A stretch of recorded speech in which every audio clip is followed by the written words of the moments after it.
much of what he had to say, and I would look forward to working with him to see how we can best address some of his very legitimate concerns.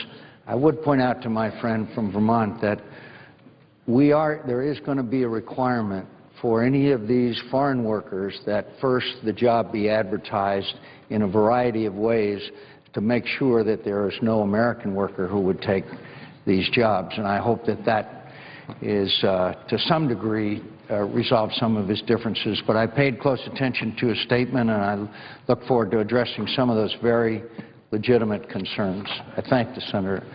Mr. President, I ask unanimous consent to set aside the pending amendment and call up McCain Amendment 956, and I ask unanimous consent to dispense with the reading of the amendment. I object. Is there objection? I object. Objection is heard.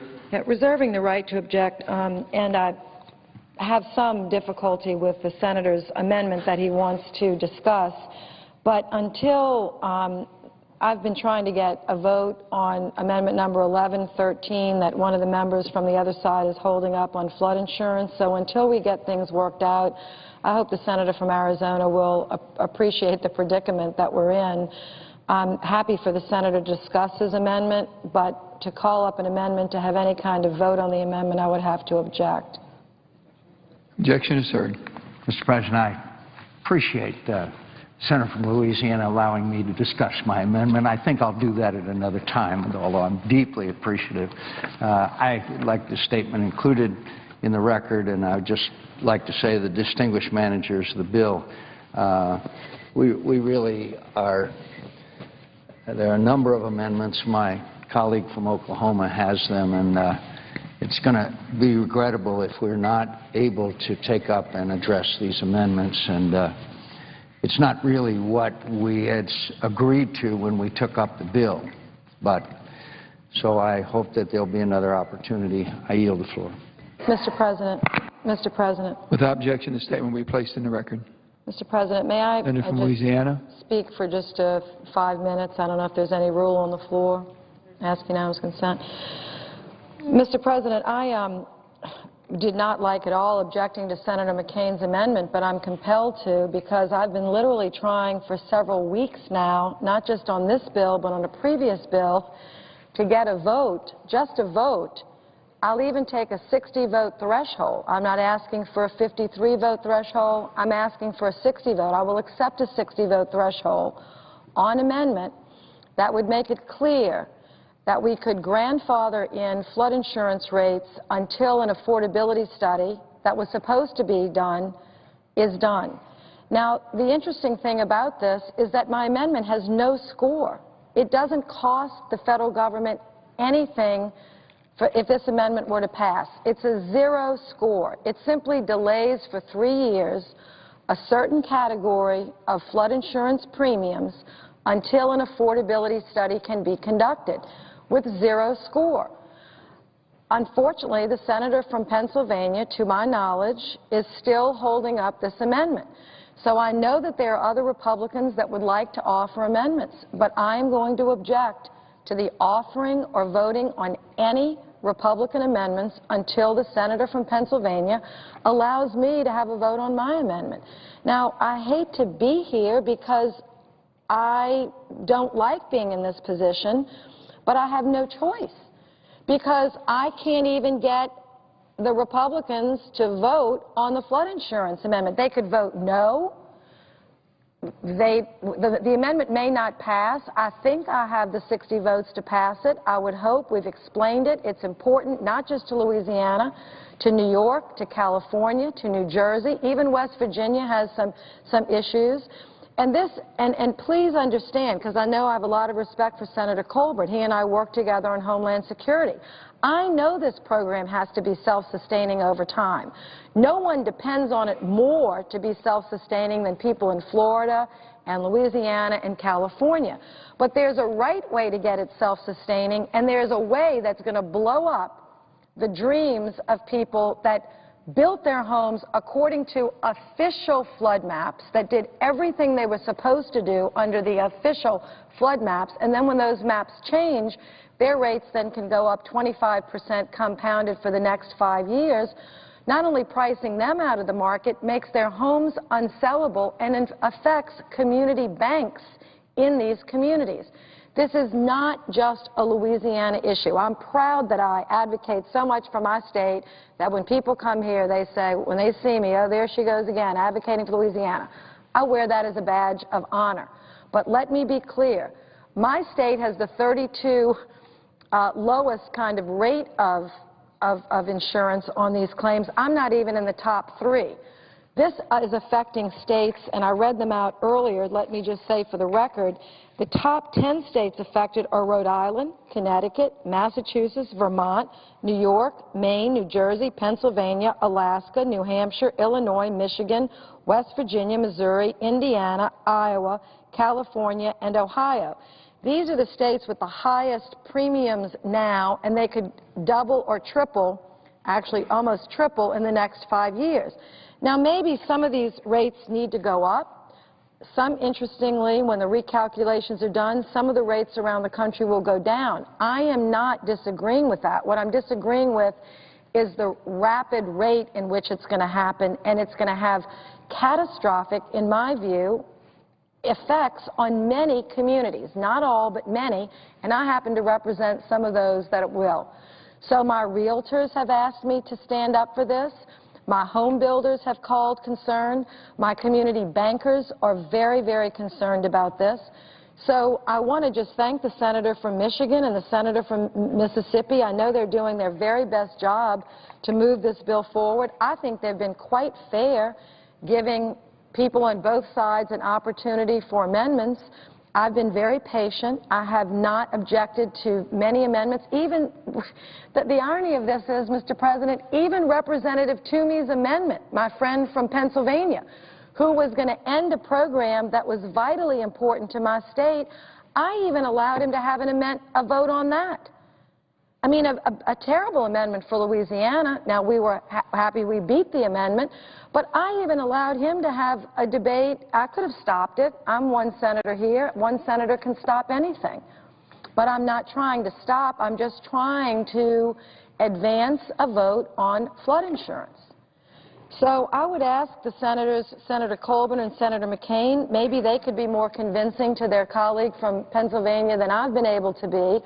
But I just have to say for the record, and if I have to stay on the floor until the end of the week, I'll have to stay here. But I'm going to object to any Republican amendment until we get an amendment on a vote on the Landrieu, Vitter et al., Schumer, Gillibrand, Menendez, and our good friend Senator Lautenberg, who just passed, was also a supporter of this.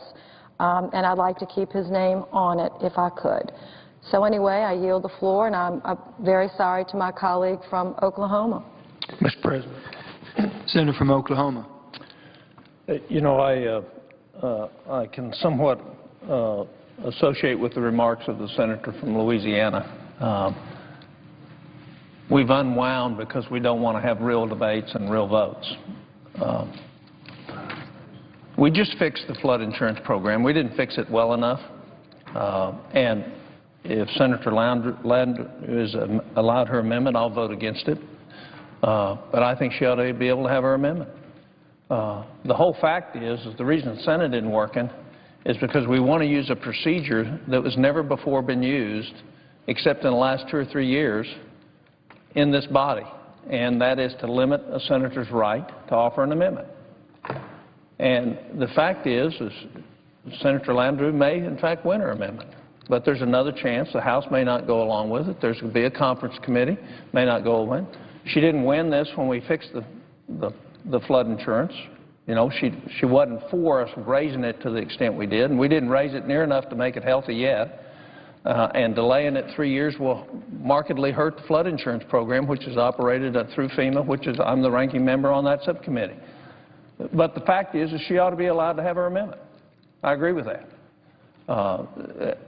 And so what I'm going to do is I'm going to go through and painfully I'm going to talk about every amendment I have for the Farm Bill. And I understand there's going to be objections to it, and I'm a big boy, but if there's objections to mine, and even if Senator Landrieu's gets cleared, I'm going to object to everybody else's until mine are cleared. So we can either keep going around in this circle, or we can start acting like grown-ups and have debates, even though you don't like the amendment, vote on it. And if you're not capable of defending your vote up here on any issue, you don't have any business being here in the first place. But to not vote, to not allow the managers of the bill to operate the bill the way they want to operate it, and put it all on the table, and actually because the majority leader is going to file cloture, and so all these amendments are going to fall, which may be pleasing to the managers, I don't know, and only the germane amendments are going to be available, and then they're going to be under a time constraint, and so the American people are actually going to get cheated out of a full and rigorous debate on things that ought to be changed in this bill. So I'm going to act like the amendments are approved, even though they're not, and I'm going to debate the amendments. I'm going to offer every one of them, and I'm going to let the senator from Louisiana object, and then she can explain to her constituents the dysfunction of the Senate.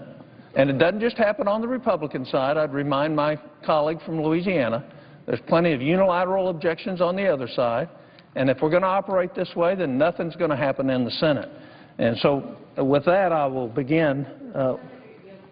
I will be happy to yield for a question. Thank you very much. I appreciate my friend. Mr. President, I just want, before you proceed with your unanimous consent request, just to ask the senator if he would agree that when we brought the Farm Bill to the floor the last time, that we had 73 votes, and we did, it was done in a large agreement, but we worked through every one of them, and I agree that my preference is to be able, as I know our distinguished ranking member is, to work through amendments and to have votes and so on. And would you agree that that process last time worked? And I know my friend didn't end up voting for the final bill, but we did work through a process of 73 votes. I think it was a really long day, or 2 days, I think, actually. And that would be the good way to proceed on this bill. I agree. And so Mr. President, I will certainly yield back to my friend, but just to indicate that that's what we've been working on doing, and we do, in fact, have objections from various members for various reasons, but we have been spending our time hoping to come up with, even post-closure, it would be our desire to come up with a finite list of amendments that we could then move forward and get agreement on to vote on, because I'm very happy to have votes on, additional votes on the bill. Mr. President, I'd ask that the pending amendment be set aside and Coburn Amendment 1003 be called up. Is there objection? Objection is heard. Mr. President, I'm going to talk about this amendment. This is an amendment that prohibits, let me set the stage for it. We're going to have somewhere between a $500 and $700 billion deficit. We got $17.5 trillion worth of debt today. And what this amendment does is it prohibits people who are tax evaders from receiving government assistance, from including grants, contracts, loans, and tax credits provided in the Farm Bill, with the exception of SNAP. So we're still going to take care of food provision, even if they refuse to pay their taxes. We're still going to provide them food, but we're not going to allow, with this amendment, them to take advantage of other programs within the farm or any other area that's associated with direct grants associated with Ag Bill. The most critical issues facing our country today, and everybody knows how to solve it. We know what has to be done to save Medicare. We know what has to be done to save Social Security. We know we need to reform the tax code so that we generate more jobs, we generate more income to the federal government. We know all that. But we have billions of dollars that is owed. It's not under contestant. It's not being contested. That's owed. And then we turn around to those same people who owe us billions of dollars and give them programs and benefits, whether it be conservation payments or whether it be crop insurance or whatever it is. We turn around and give them money. And I think the average taxpaying American doesn't agree with that. That part of being a responsible citizen is paying the taxes you owe. So we're not talking about things that are in dispute. We're talking about settled agreements that aren't paid, and they continue to not be paid, and it's billions of dollars. This would not apply if the current individual is currently paying the taxes, interest, and penalties that are owed to the IRS, that the individual and the IRS have worked out a compromise on the amount of taxes, interest, and penalties, and is in the process of being repaid. The individual has not exhausted his or her right to due process under the law. The individual filed a joint return and successfully contends that he or she should not be fully liable for the taxes in a joint return, or because of something that the other party to the return did or did not do. Further, this provision would not apply to SNAP payments provided in the bill. Farm income is subject to very little scrutiny and reporting requirements. In fact, there was a 78% reporting gap in farm income reported to the IRS just last year. 78% gap. This is by far the largest gap in individual income reporting to the IRS. In a time of strict budgets, as many in Washington are calling on for increased revenue, it's inappropriate for us to continue to provide funding to individuals who owe back taxes and aren't in compliance with their obligations. Total taxes owed in the United States in 2006 were $2.66 trillion. The gross tax gap for that year, taxes owed but not collected, was $450 billion. The net tax gap in 2006, taxes still not paid after late payments enforced, is still $385 billion. Now, the President wants another $600 or $800 billion. What we have to do is start figuring out ways to collect the taxes that are owed us. According to the Internal Revenue Service, the difference between the amount legally owed in taxes and the amount actually collected was this $385 billion. That's the most recent year IRS can give us, 5 years old data. $28 billion that was owed was because people failed to file. Underpayment was $46 billion, and intentional underreporting of income was $376 billion. So what this amendment does is it just puts prohibition. It says you can't have this money if you owe X money and it's settled. It's not under dispute. So it's not about not giving people their rights. It's already been adjudicated. Now, why would we not want to do that with the Farm Bill? Can you think of a reason why we wouldn't want the people who owe taxes, who already have agreed that they owe the taxes, and we're going to give them money and they're not going to pay the taxes that they owe the federal government? It's a common sense amendment. We're not going to get a vote on that.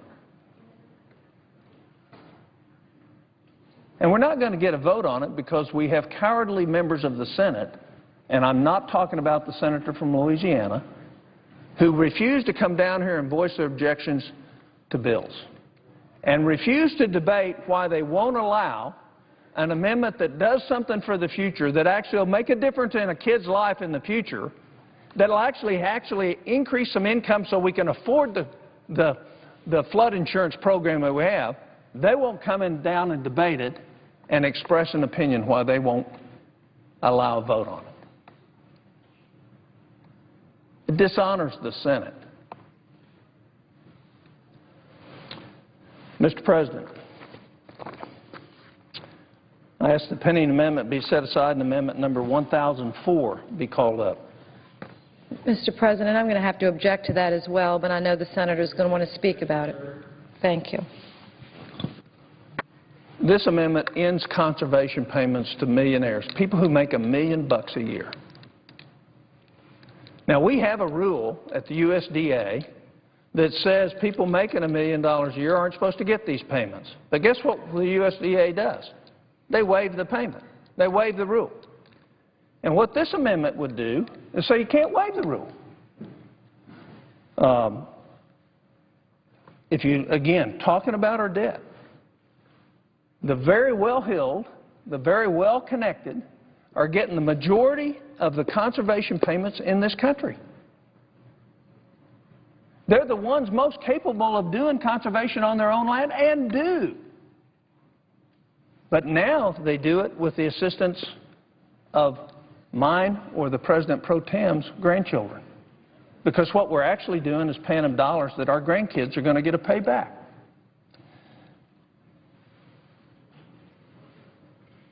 What we're doing with this program is incentivizing people to do what they're already going to do in their best interests. And all I'm saying is enforce the rule. The law today, do not give the Department of Agriculture the ability to waive. If somebody's making $1 million a year, they don't need our help right now. Our kids need that help. Our grandkids need that help. Our schools need that help. They don't need that help. Actually, if I might, a question and a clarification, if I might. Absolutely. Mr. President. Thank you very much. I have good news for the Senator. On page 309 of the bill, based on the fact that we took the amendments from last time, his language is in the bill. It was accepted last time. It was part of the 73 amendments that were offered. And as I had indicated earlier, we included everything that was, in fact, passed by the Senate on the floor last time so that people would know that their amendments were included in the bill. There was one exception to that, which was the Coburn-Durbin Amendment, which, in fact, was re-voted on and is now a part of the bill. But on page 309, Section 2610, adjusted gross income limitation for conservation programs. So the Senator's correct. It was passed last time, and the good news is that it is in the bill. Well, I thank the chairman of the committee. Oklahoma. I will double-check that with my staff. This excludes something that was in the bill, so I'll have to look at what the old bill said to be able to concur with that. If that's the case, then there shouldn't be any problem with accepting this amendment, if, in fact, it's not complete. Because it's the intent of the authors, both the chairman and the ranking member, that this limitation be a part of this farm bill. So. We certainly will work with you and look at the intent, and it is the intent. And I would also just, in passing, indicate that hopefully we will have an opportunity as we come to a universe of amendments, as we did last year, to have the Senator's previous amendment that he talked about, which is also one that I support. So as we work through this again, what we need to do is what we did last time, is to come up with a universe, can be large, small, and put in the interest of time, make sure a variety of senators have the opportunity to offer different amendments as well, not just one or two senators, but that a number of senators have the opportunity to. And hopefully members will be willing to come together and put together a list that includes Senator Landrieu's flood insurance amendment, which is absolutely critical. We have other amendments. Senator Grassley has an amendment we've been working on to pair with Senator Landrieu that we'd like very much to put together. And I would be very interested in including Senator Coburn's 1003, which he talked about previously, because I think it makes sense. So right now we're at a point where we've just got to get people positively working together on a list that we can move through together. But the good news is, Senator Coburn, that the one that you are speaking about, I believe, is as you had offered it last time, but we'll be happy to work with you. The committee. Mr. President, Senator from Oklahoma. I ask the pending amendment be set aside and Amendment 1005 be called up. Is there objection? I object. Objection is heard. Mr. President, 3.5 years ago, with the debt limit increase, my colleagues and I overwhelmingly voted to ask the GAO to study duplicative programs in the federal government. And this last April, they gave the third and what will be a continuing rollout of the programs in the federal government. And I would just say that the director of the OMB followed other amendment that I offered, directing all the programs of the federal government be published. Now, they made their first stab at that this last week, and Director Burwell, who I have utmost confidence in at OMB, a stellar individual, made the first attempt at that. The problem is what is a program in the federal government, because there's no definition. So we've got a rough start in an attempt to do that. But what the GAO has done, and their magnificent employees over the last 3.5 years, have identified at least $250 billion of waste and duplication that we ought to be getting rid of. And here's an amendment that's not highly prescriptive, but recognizes what GAO told us about food assistance programs, domestic food assistance programs. And we didn't make any attempt in this bill to streamline those or consolidate them or put metrics on them. And so what this amendment does is try to bring that together through the USDA to put, number one, metrics on them, number two, combine the ones that are duplicative so that we can actually be effective in what we intend to be, but also be efficient. Those are two words that hardly ever happen in Washington: efficiency and effectiveness. And so what this amendment does is GAO they found signs of overlap and inefficient use of the resources within the 18 different programs. Now, we have 18 different programs. 3 of them are outside of the Department of Agriculture. 1 of them is in Homeland Security. First of all, there shouldn't be a food assistance program outside of the Department of Homeland Security. 2 of them are at HHS.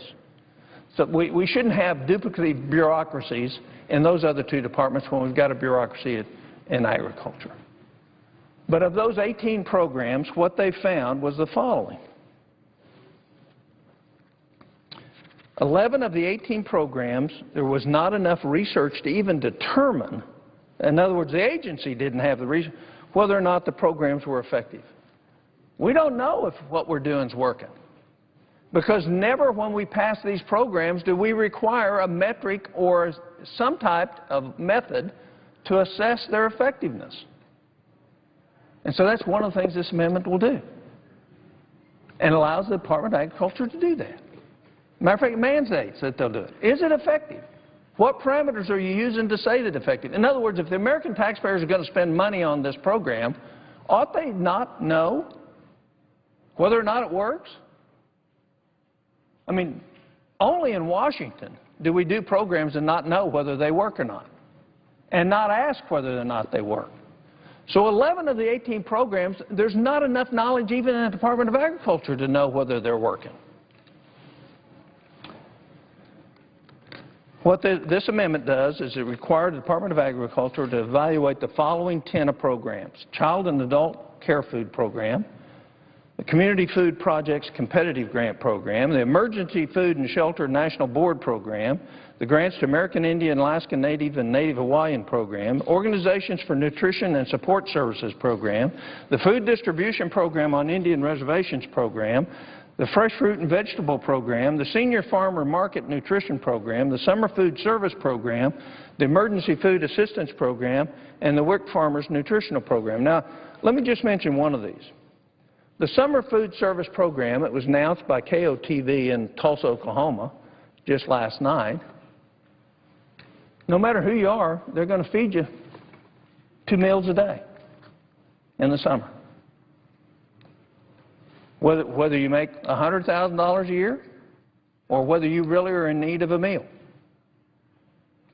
So first of all, we got a problem with that program. We ought to be supplying food for people that need food, not for people that don't need food. And smart people are going to take advantage of that and say, man, I can get 2 meals a day and I'm not in need, but since it's free, I'm going to take it. And last summer, we served 180,000 meals in Tulsa. And a large proportion of those weren't the people of the need. So I have no objection to helping people who have need, but here's a program that has no limits on it and has no metrics on it. And it's a wide open program, well-intentioned, but there's not a metric and there's not a limitation. So all we're saying with this amendment is here's 10 programs, Department of Agriculture, determine whether or not they're effective. And by the way, how did you determine that? What were the parameters that you used to do that? That's just common sense. Why wouldn't we want to know if the programs are working? Why wouldn't we want to know if they're efficient and effective? Why shouldn't we look at it? When we're running, you know, we're down to 24 cents of the dollar that we're just borrowing against our kids' future from 48. And that's because of the economy growing last year to the tune of $360 billion coming in and $620 billion over the next 10 years in tax increases on the very wealthy in this country. So we're down to 24 cents, but we're still borrowing 24 cents out of every dollar we spend. Why would we not want to spend the time to make sure these programs are effective and efficient? So it's very straightforward. This amendment also eliminates one program, the Commodity Supplemental Food Program, and moves any incomplete or ongoing projects to the appropriate USDA program.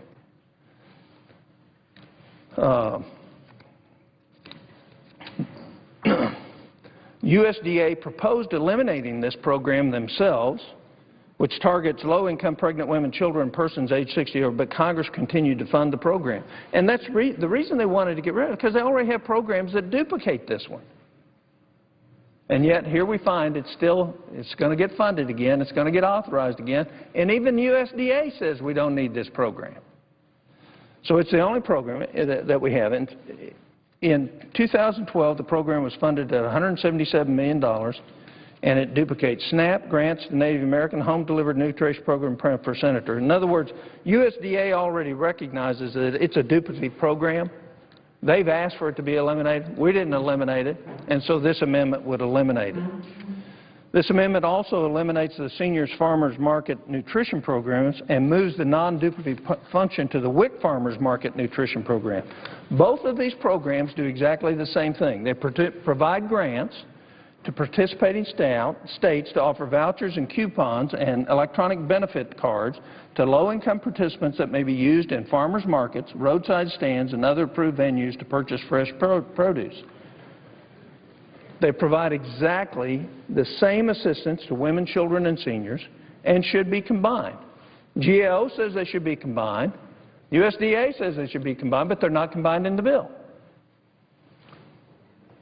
All the cost savings from the eliminations of these consolidations and three eliminations are directed towards providing food assistance. In other words, none of the money comes back out. It goes back in through programs that have proven to be effective.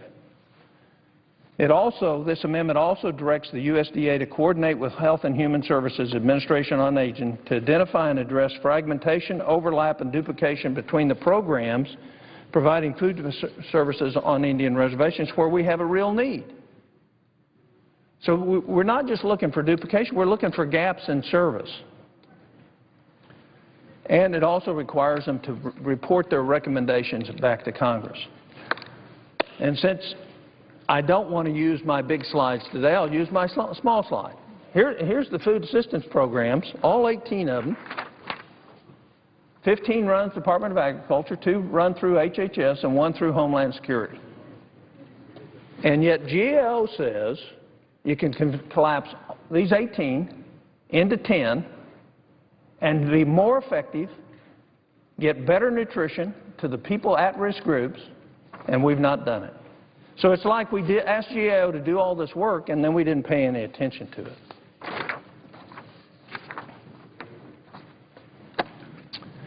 Mr. President, I would ask that the pending amendment be set aside and Amendment 1006 be called up.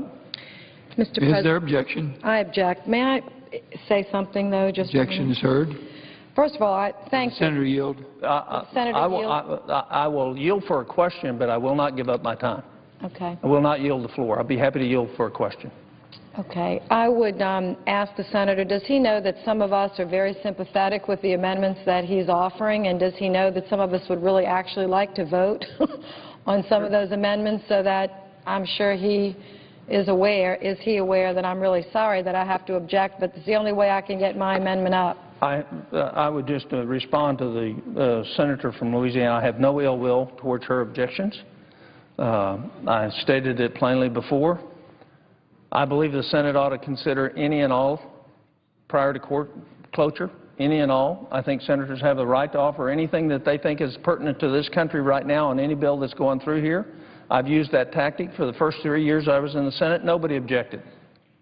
And now that we've become so partisan and so cowardly that we are afraid to vote on issues and that we abuse the rights in the Senate to the detriment of the whole body, I hold no ill will against you for you objecting. But the point is the country's the worse off for it. And I'm sure some of my colleagues don't want to have to vote on some of my amendments. I understand that. But there's amendments I don't like voting on either. But I don't have any problem going home and taking a stand. And the fact is that we can figure out what we're for and what we're against. And, you know, the fact, when it goes through here, it doesn't mean it's law. What it means, it has to be conference with the House. And we ought to let it roll. We ought to open the spigot up and let things roll in the Senate, have the votes. You know, we used to have 10 and 12 votes at a time. We used to do bills, you'd come down all morning long, you'd be offering amendments. We'd have committee hearings and stuff in the afternoon. At 4 o'clock, we'd come down and vote 9, 10, 8 amendments. And the next day, we'd do the same thing. And the next day, we'd do the same thing. So the fact is if you really want to get our country back, if you really want the confidence of the American people to return to those that represent them in Washington, we've got to start saying, you know, can't win everything, going to try. If I lose, but I tried hard. And that's how we ought to play the game. The fact that we have people abusing the process on both sides, not just one side. You know, I'll never forget the former Senator Akaka, one of the most loveliest men I've ever met in my life. When I first came to the Senate and offered an amendment that wasn't germane, he objected to it. And one of my colleagues stood up and said, Senator Akaka, do you really mean that? Because we don't really, you have to understand where that starts. If you object to his amendment, that means in the future I'm going to be objecting to your amendment. And that we've not ever done that. And that what we actually want is a freewheeling, open amendment process so people can be heard. The fact is I represent 4 million people. The senators from California represent 37 million. Everybody's voice ought to be heard. We each ought to be able to have our voice. We each ought to be able to offer amendments. We each ought to be able to get votes on those amendments. What are we afraid of? Is the next election really that important that we don't want to allow people to offer their ideas in what used to be the greatest deliberative body? It certainly isn't now. It's not anywhere close. Do we really not want ideas to be of profit and debated and the American people to understand what's at stake? I mean, what I've offered today, maybe not everybody would agree with it, but you can't disagree that it doesn't make sense, that it's not common sense, that we shouldn't be more efficient, more effective, that we should worry about the future as we worry about the present, that we ought not to be spending 24 cents out of every dollar by borrowing it from other people in the world or having Ben Bernanke print it at the Federal Reserve. We can solve these problems. The grown-ups need to stand up and say, we're going to have debate. We're going to have amendments. We're going to do, even if we don't like them. So I have no ill will towards the senator from Louisiana. I have ill will for the process that has devolved. And I think it's a shame that the American people are being shortchanged by the lack of debate, the lack of votes. This amendment, even though objected to, is, I think, another critical area where we haven't got our eye on the ball properly. And this is an amendment that relates to the Specialty Crop Block Grant Program. And what it does, in this bill, it's been increased. The amount of money has been increased to $70 million a year. And it was at $55 million in 2012. And there's nothing wrong with having this block grant program, but I want to show you how we can save $75 million over the next 5 years. And $75 million isn't chump change. It's $75 million. The amendment freezes spending for the specialty crop block grant at $55 million authorized by the bill. And what the amendment does, it prioritizes food safety and access to affordable foods for school children and low-income families. 1/3 of the projects funded by the Specialty Crop Block Grant Program last year were for marketing and promotion. Seniors, they were spending money to promote. Now, let me show you who got the money. let's see, we spent money to promote the emotional benefits of real flowers and plants in the home. That's got to be a priority right now, isn't it? We're going to borrow $500 billion this year, and we're going to spend money to make sure everybody in America knows what the emotional value of having real flowers and plants in the home is. That's a priority right now. How about grant funds for a float that travels to fairs and festivals to encourage people to eat more fruits and vegetables? That's got to be a priority. We're going to pay for a float that goes around all the fairs so that we can promote eating. People know they need to eat more. Could we spend that dollar in a better way and get a better effect? How about wine receptions and tasting receptions? By the way, the market access program already covers it, but we take money from this block grant program and promote wines in China and Taiwan. We do it also with the market access program. Here's an absolute direct duplication, and we're spending millions of dollars promoting something that we have another program that's designed to promote it for. We didn't do anything about that. How about a short video showcasing pear growers and promote state wines in Mexico and India? Again, duplication of what the market access program does, but we take a specialty crop block grant program. We got one program for market access and promotion, and then we take a different program and use it for exactly the same thing. Specifically, the amendment would require that no less than 80% of the total funding appropriated for the specialty crop block grant program be spent on the following: increase access, availability, and affordability of specialty crops for children, youth, families, and others at risk, including but not limited to specialty crops for meals served in schools and food banks; ensuring food safety, protecting crops from plant pests and disease, and production of specialty crops. That's what it was originally set up for, by the way. It wasn't set up to promote wines in India or China or Taiwan or Brazil or Mexico. So part of it is the way we wrote the bill that allows USDA to give grants that go outside of the original purposes of it. Funds could still be spent on marketing promotion, but not at the expense of crops and consumers.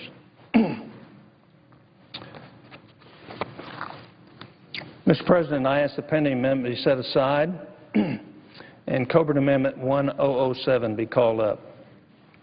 Is there objection?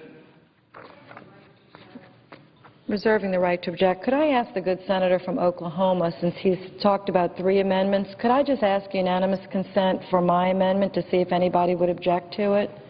Would you? I'd be happy to yield a limited time for you to ask that unanimous consent. Without objection? Thank you. I'll try to do this in less than 3 minutes. I ask unanimous consent the pending amendment be set aside and the following amendments be made pending in block: Landrieu 1113, Johnson 1117, Cardin 1159, and Grassley 1097, that the time until 5 p.m. today be equally divided and controlled in the usual form, and that at 5 o'clock the Senate proceed to a vote on the amendments in order listed. There be 2 amendments of debate prior to each vote, no second-degree amendments to be in order to any of the amendments prior to the votes, and that amendments be subject to a 60 affirmative vote threshold. I'd also like to add that I would not object personally to having one of Senator Colburn's amendments, since he's been on the floor, added to this list. But this was the list that I was given to ask just 4 amendments. 2 of them are on flood insurance, and the Grassley amendment is on. It's a freedom of information. The Grassley amendment is freedom of information regarding EPA. And so we would have votes. All of them would require 60 votes. Both sides have a side-by-side, which we sometimes do in this body, so that if people want to vote no, they can have something to vote yes for. This is the most reasonable way that I could present this list to try to help us get a vote on flood insurance and another important amendment to Senator Grassley, a Republican. I'm a Democrat. Senator Grassley's a Republican, so it's very balanced on each side. And I'd like to ask unanimous consent to try to get a vote this afternoon. Is there objection? Mr. President, Senator from Pennsylvania. reserving the right to object. The The senator from Louisiana is proposing an amendment that I strongly disagree with the substance on. Despite that, I don't object to her having a vote on her amendment. What I object to is the fact that there are only 4 senators who get to have amendments here. We have a list here of maybe a dozen, maybe it's 15 amendments that senators from our side have been requesting to have considered, and they've been objected to all week long. And now we're told that soon we can expect the majority leader to file a cloture motion on the bill, which will lead to shutting off this bill entirely. This seems to me a clear strategy to block amendments. Now, so far, we've had 10 roll call amendments on this bill. Of those, 3 have been Republicans, and last year the Farm Bill had 42 roll call votes. So what I would like to do is we could work this out right now, as far as I'm concerned. If these amendments could be made in order, maybe there are others on your side, I would welcome them. I have no objection to the senator from Louisiana having a vote on her amendment, but I just don't think that we ought to be doing just these 4 or some subset thereof and continuing to shut out all the other senators who've been trying to get their amendments agreed to. So for that reason, I object. Can I respond? Objection is heard. I'm going to respond just to the Senator from Louisiana. Thank you. To the senator from Pennsylvania, and then we'll relinquish the floor to both leaders of the bill because it's their responsibility, and I think they've been doing a great job trying to help us get through the Farm Bill. But I want to thank the senator from Pennsylvania because this is real progress. He said he's not going to object to a vote on our flood insurance amendment. I really appreciate that because I know that he has strong objections to it. I may not win the vote, but the people in my state have asked me to do everything I can to fight for them. This is a really serious issue in the state of Louisiana and in Texas and in Florida and in Rhode Island and in Maine and in Massachusetts and in Vermont and even in Pennsylvania. So I thank the senator, and let me just yield the floor back to the chairman or the chairman of the committee to see what could potentially be worked out. But I'm so happy that the senator is not going to object to a flood insurance amendment if we can ever get to one. The senator from Oklahoma has the floor. Mr. President, if Does I the might... senator from Oklahoma yield? If I might just... I will yield to the chairman of the committee. Thank you. Senator from Michigan. Thank you, Arch. And I realize that the senator from Oklahoma does have the floor and does wish to continue with his amendments. I just want to speak to all the members that are on the floor as well as those in their offices because, as everyone knows, again, to harken back to the last time around that we did this, and we had 73 amendments. Not all of them took a record roll call vote. But we came up with a finite list. It was 73. It was a big list, but we came up with a list. That's what we're trying to do now. We've been working with colleagues. We want that list. No one wants that more than I do, and Senator Cochran, to come up with a group of amendments so everyone knows what we'll be voting on and that we can begin to move through that. I indicated that we had included the amendments we voted on the floor last time. I did make one error my staff reminded me of. There is one that we did vote on that is not in here, which was Senator McCain's amendment on catfish. That was not included in deference to those who had objected. So, but everything else that was of substance, as I understand, is in the underlying bill. I do want to make a note that the distinguished senator from Oklahoma did have a significant amendment that came very early in this process, and in fact it was one that I did not support. He won his amendment. We could have blocked it. I could have objected because I don't support the policy, but did not do that. And the senator's amendment did pass, even though I voted no and do not support what it. So I'm, from my perspective as the chair of the committee, I'm happy to have debate. I'm happier when I win than when I lose, but I'm happier to have happy to have debate. We want to put together a universe of amendments. Right now, we don't, at this point, have time to go through 150 amendments. So what we've got to do is find out what's a priority for everyone, put together a finite list. We're going to continue to work on that. If the majority leader files cloture, we can still continue to do that. We can put together a finite list, initiate the cloture vote, and move to a vote on a group of amendments. That would be my preference. I know it would be Senator Cochran's preference as well. And so we're going to continue to work on that, whether cloture is filed or not, see if we can't come together with a group of amendments, and hopefully we'll be able to get that done. That's my preference on how to do a bill. We're going to continue to try to do that to make that happen. So I appreciate the time with the Senator from Oklahoma yielding, and we'll continue to work with him as well as all members to move through to a place where we can have an opportunity for amendments to be offered in a timely manner and be able to get the bill done. Mr. President. Is there objection to the request from the senator from Oklahoma On behalf to set aside the pending amendment? on behalf of Senator Landrieu, I would object. Objection is heard. Mr. President, I think I'm starting to hear the Senate starting to work the way it should. And so I'm going to wait till the chairman of the committee is finished with their conversation. I'm going to offer a unanimous consent request that the list that she presently has with the ranking member, senator from Mississippi, of a large number of amendments be considered as read and in order. That list that you proffered that went through both cloakrooms this afternoon, I'd ask unanimous consent that that be agreed to and that those be filed and be considered. Mr. President, reserving the right. Is there objection? Reserving the right to object, Mr. President. That is unfortunately an unrealistic motion from my perspective.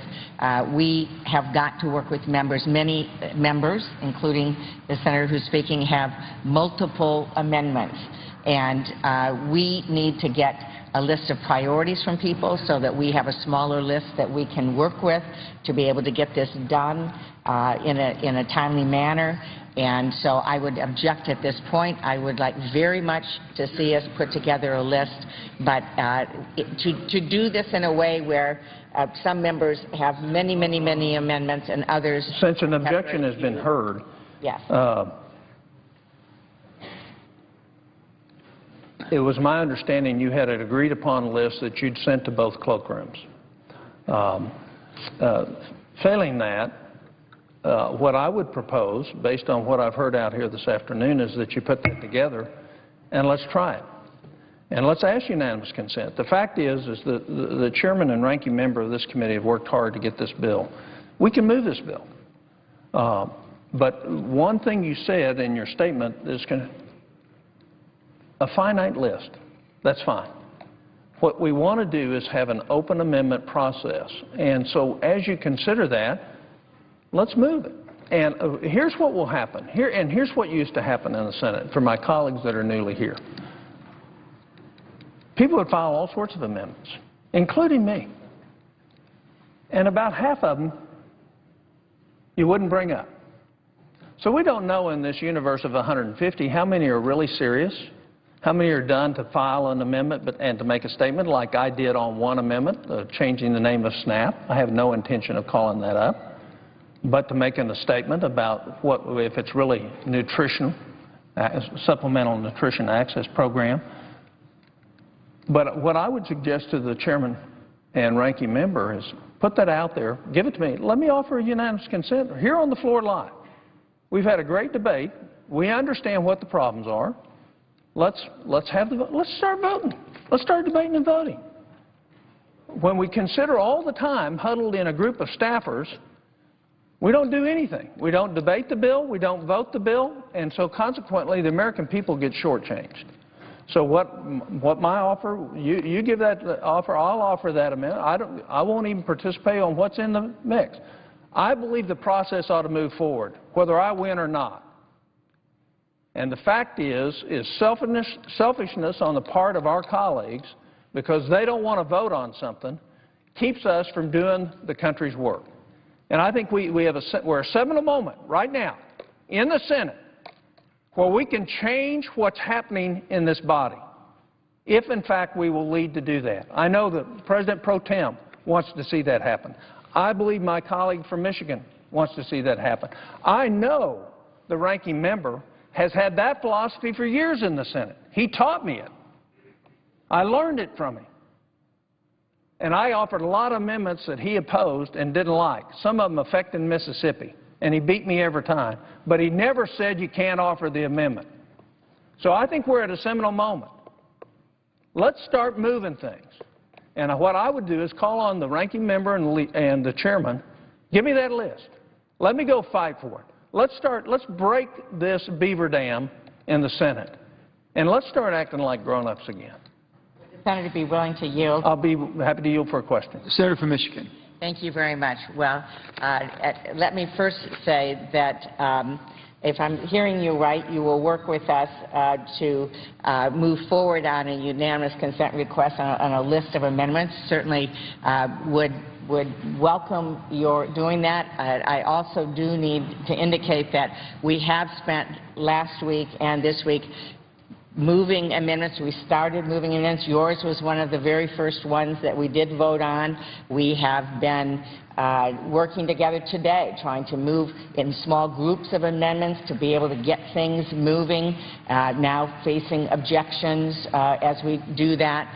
But we did have the opportunity to do a number of amendments last week and have moved forward to vote and so on. We will continue to do that with colleagues. That is our intent. Again, and if my friend will remember, I mean, this is second time around for us. We've already done this once.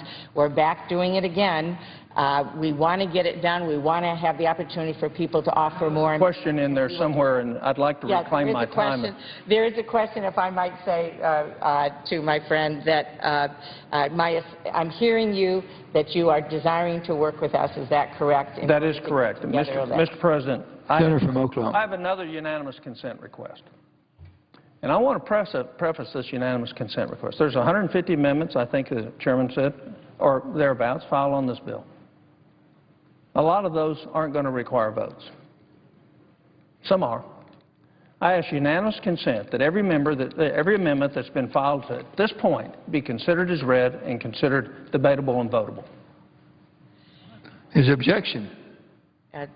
Yes, there is objection, Mr. President. Objection is heard. There's an objection heard, Mr. President. If an objection Senator from Oklahoma. I retain my time. Objection is heard. I appreciate the Senator from Oklahoma has the floor. Yes. So let me make this point. If you wouldn't have objected, we could start voting tonight. We could vote tomorrow. We can get through those. Half of those will be full. And you'll be almost to the same number of votes that you would have had, that you did have the last time the bill came to the floor. So do we really want to break this logjam? Let me offer it again. We can move this thing. Let's just do it. Let's go out and vote. Let's take the tough votes. Some of us are going to get bruised. Big deal. We're all big grown-ups. Let's have the votes. Let's move amendments. Let's debate in the United States. Let's do the country's business. Instead, we're not going to do it. There's a compromise. More than half of those will be withdrawn. My colleagues know that. Let's put them all in order. Let's vote them. Let's take care of it, and let's be grown up and get the Senate back to where it's supposed to be. I'm going to offer my unanimous consent one more time. Every amendment that's been filed to date, as of now, be considered as read and pending. Is there objection? Reserving the right to object. Let me just indicate. Objection is heard. Oh, I'm sorry. I'm sorry, Mr. President. Let me just indicate, as the manager of this bill, I appreciate the advice that we are receiving from the senator from Oklahoma, and we will certainly look forward to working with him on this and receive his advice. We are managing the bill on the floor. We appreciate very much the efforts of the senator to come down and move things in the direction he would like to do. We will continue to manage this bill in a way that is fair and open and work with all of our colleagues and look forward to getting this done. And I would just also, in reserving the right to object, indicate that we have a bill in front of us that affects 16 million people and their jobs. We have a bill that is $24 billion in deficit reduction, unlike any other thing that's come before us in bipartisan deficit reduction. We have a bill in front of us that has eliminated 100 different authorizations or programs because of duplication, which I know is near and dear to the senator's heart from Oklahoma. We have a bill worthy right now of voting on and passing. We will continue to work with all of our colleagues to move this forward, to get this done on behalf of the 16 million men and women who work in agriculture. We will take certainly his ideas under consideration as we move forward to manage this bill. I object. Objection is heard. Mr. President, fair and balanced consideration of your colleagues is allowing them to have amendments. And you just objected to that. So that's where we are. And that doesn't keep you from managing a bill. You still get to set the priorities of what comes up when. But here lies the problem in U.S. Senate. There obviously is some amendments in there that they don't want to vote on. Otherwise, we would not have heard an objection. So it's not just Senator Toomey, who has now said he would not object to Senator Landrieu's amendment. It's other objections of people who won't come down here to the floor and show their constituency what they're objecting to. In other words, it's darkness. It's not light. It's not transparency. It's not of good character. It's not of good moral fiber. What it is, it's the least of these, the lowest of these, that refuse to participate in an open and honest debate about what's going to happen in our country. I call on all my colleagues, Republican and Democrat alike. We know what has to happen to open up the Senate. Let's vote. Let's vote. For my colleagues on the Republican side objecting, I disagree. Let them vote. For my colleagues on the Democrat side, let us vote. Let the chips fall. The American people decided who'd come up here. Gaming this system by hiding behind an anonymous objection, putting it through the chairman. I'm proud to see the senator from Louisiana. She came out here and she showed courage. Said, here's why I'm doing it. She spoke honestly to her constituents back home and also to the members of this body. We don't have enough of that. So we had an opportunity just then to move this bill, restore the Senate back to the way it should function, and we chose not to do it. The American people got to be shaking their head right now in disgust. In disgust. Because had the time been spent, instead of figuring out what's okay and what's not okay, actually debating and voting amendments, we could have voted 30 or 40 amendments by now on this bill. But we chose not to do it. Some of us chose not to do it. You know, kindergarten's out around most of the rest of the country, except in the U.S. Senate. And it's still in session here. And we ought to be disgusted with ourselves, and the American people ought to be disgusted with us as well, because we're not allowing this body to do what our founders intended to do. And I'm going to spend a minute talking about that. This place is very different than the House. And no matter who's in charge, the tendency is to overuse the power of the majority. But what our founders intended was the Senate to be totally different than the House. The reason 6-year terms were put there is so that you wouldn't be susceptible to the political influence of re-election, so that you would become a long-term thinker, and that your motivation would be primarily a motivation for the best will of this country, not your state or your political career.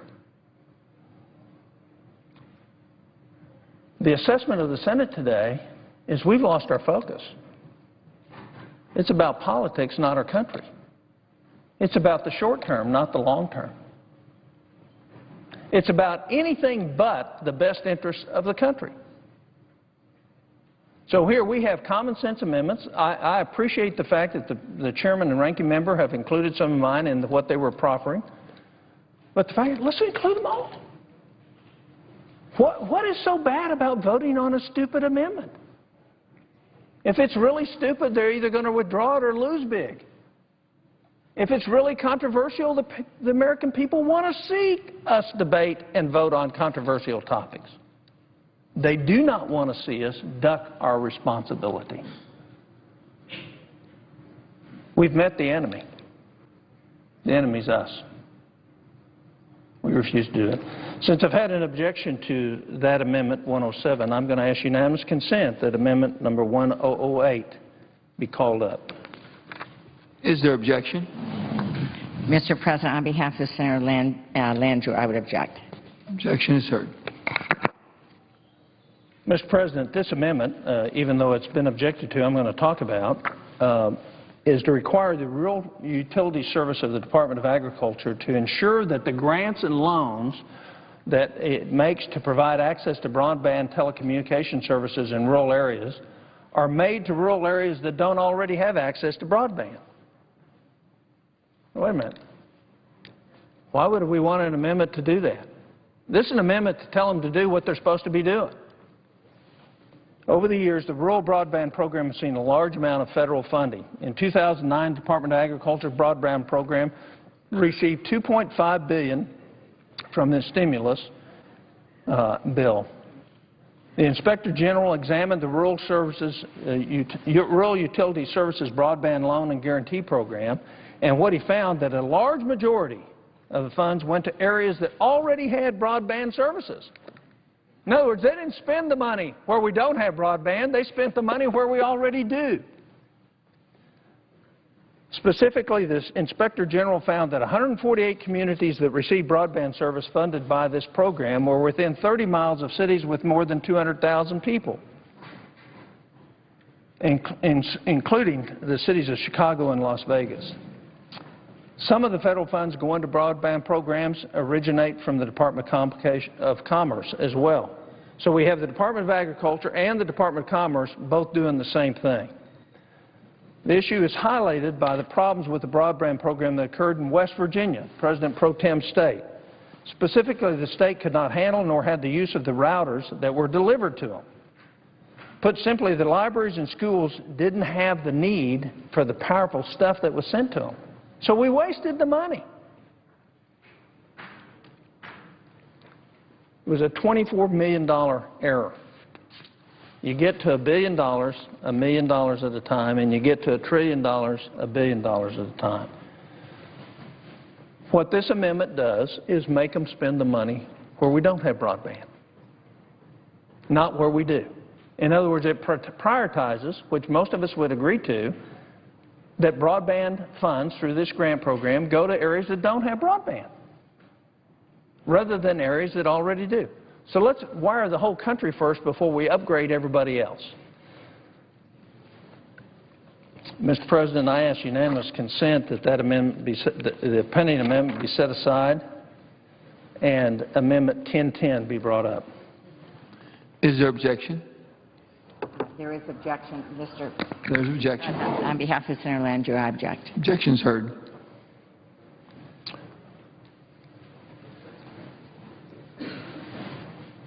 This amendment is probably, it's very controversial, I know, among my colleagues, but, you know, I've practiced medicine for 25 years.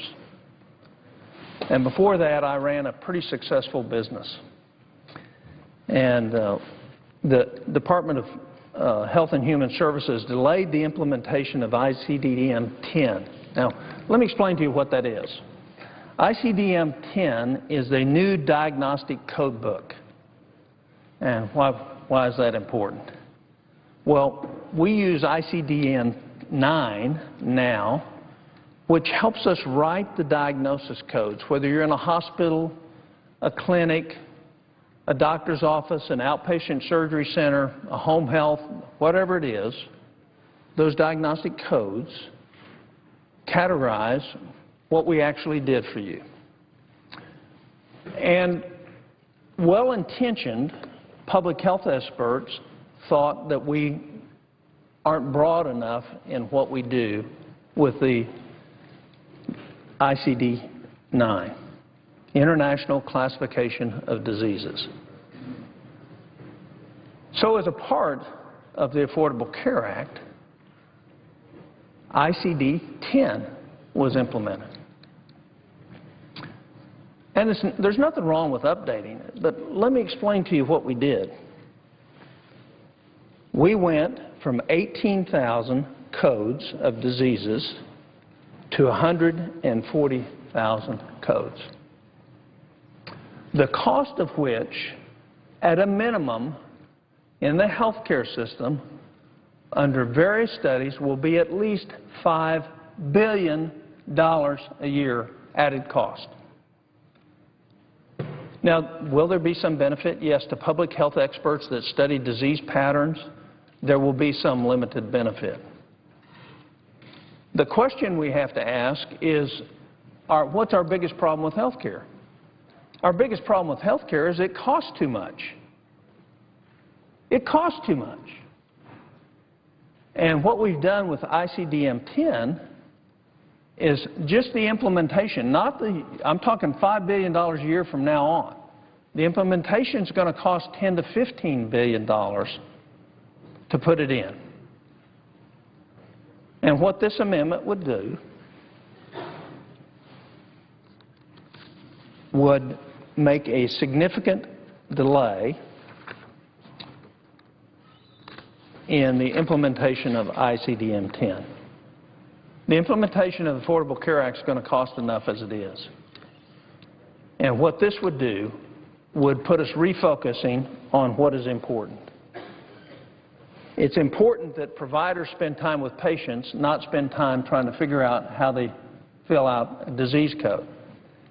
And for any of you that doubt that there's a significance of this, if you have 18,000 codes now, most doctors write the disease diagnosis. They don't have a staff that does that. Now, when you go from 18,000 to 140,000, what's your doctor going to be doing? They're not going to be taking care of you. They're going to be spending time looking at a book that has 140,000 diagnostic codes and listing that. So we're going to take time away from patient care. And why is it important that the doctor gets it right? Because the penalties under Medicare for mislabeling are severe, and the sanctions are severe. Penalties of 1% to 2% payment per year on your total billing to Medicare or Medicaid. So the costs associated with ICD-10 are enormous. So it's not only hard and costly to implement it, but it takes people away. The very doctors we want spending time with patients, it limits that because they're going to be spending more time filling out paperwork for the federal government. The other thing it will do is it will not improve at all. It does nothing to improve health care outcomes. It won't improve the first patient. So there's no positive benefit in the short run or medium term to the patient, and the only limited benefit would be to long-term studies of public health officials. Now, let me give you some diagnostic codes for you to think about on how foolish this is. Here, one study, let me find them.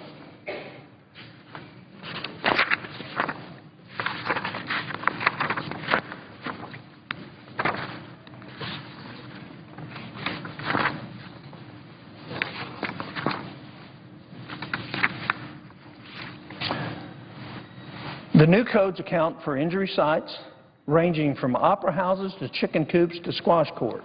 So not only do you have to list what an injury was, you then have to go through this book and find out where it was.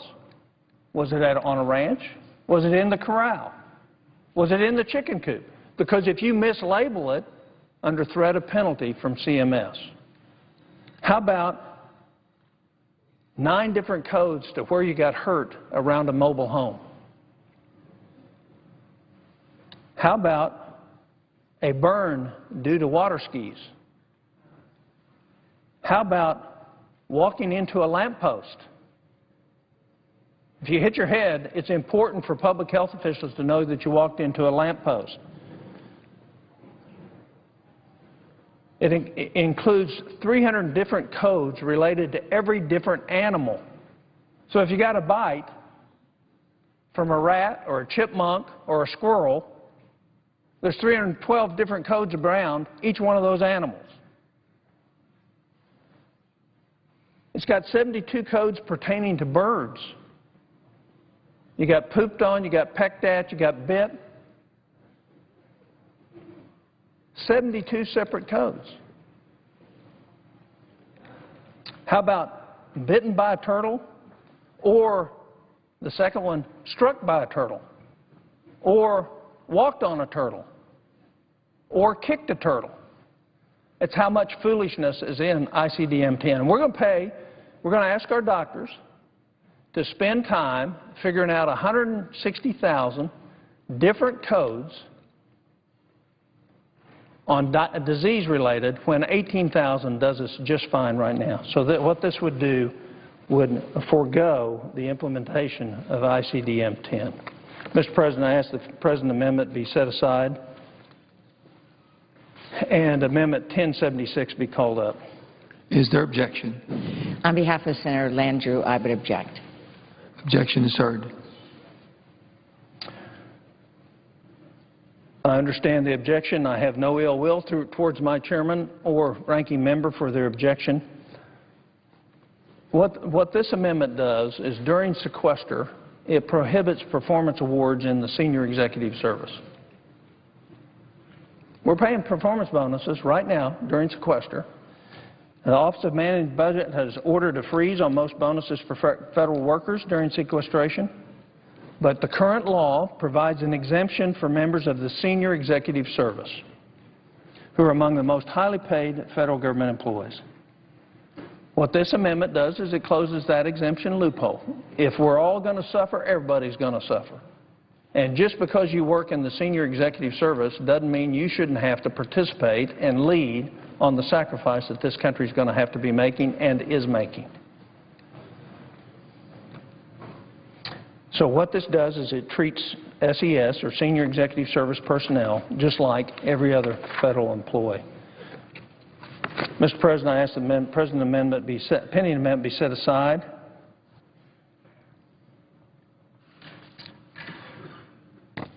Actually, I think I'll stop with that. I have one other that Mr. President, I ask that Amendment 1152 be called up.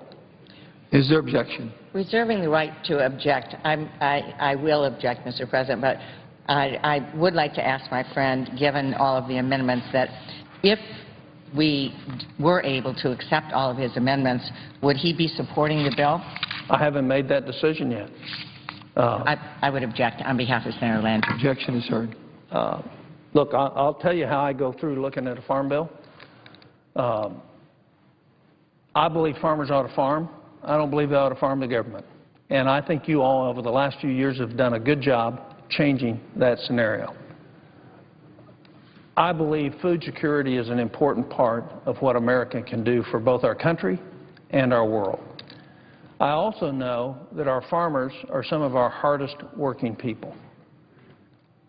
Having said all that, there's a ton of programs in here that don't directly benefit food security in this country or the American public.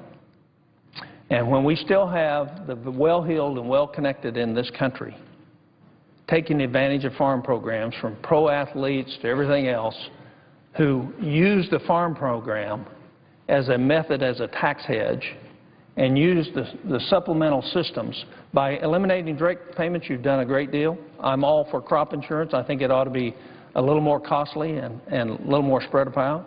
I think crop insurance, in terms of the commissions paid to the people that sell it, are a little too rich. I think there are a lot of other people who would like to have that book of business for a whole lot less money. But we haven't done that. So it'll be a balance for me as I look at the improvements. I would congratulate you and the ranking member of making progress in the Farm Bill. I think we've got a long ways to go. This amendment relates to one of those, which is how do we make sure that if we're going to take taxpayer money and help people with their needs under the Supplemental Nutrition Assistance Program, how do we make sure we're doing it in a way that actually gives them nutritious food?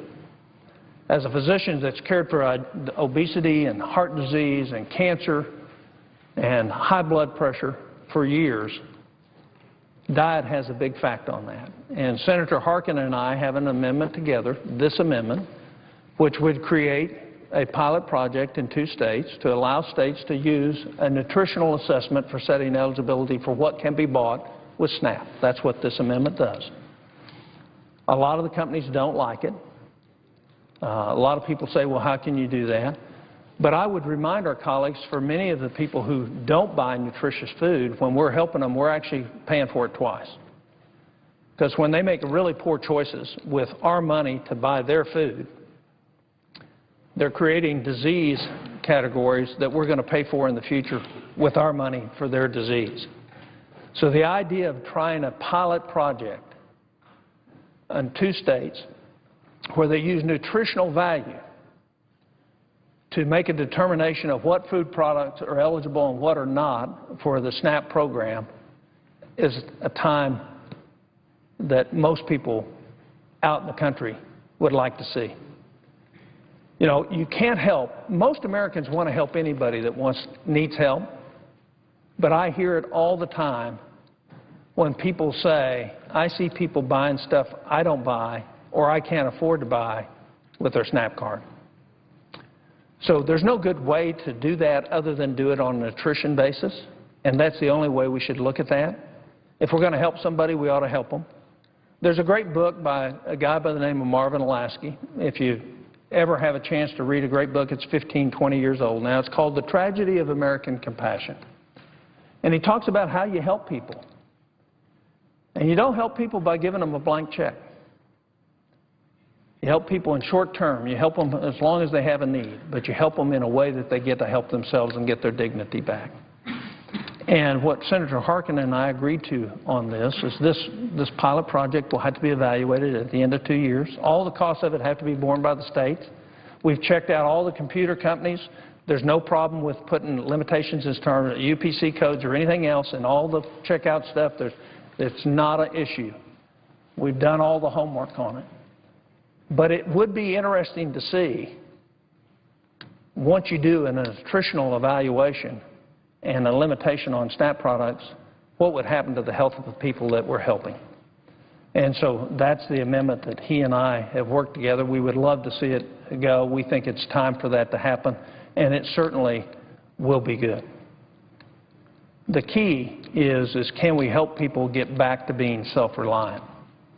I don't want us to be a big brother, but I also want to make sure that the money that we're stealing from our kids, their future, actually really does help somebody and doesn't hurt them.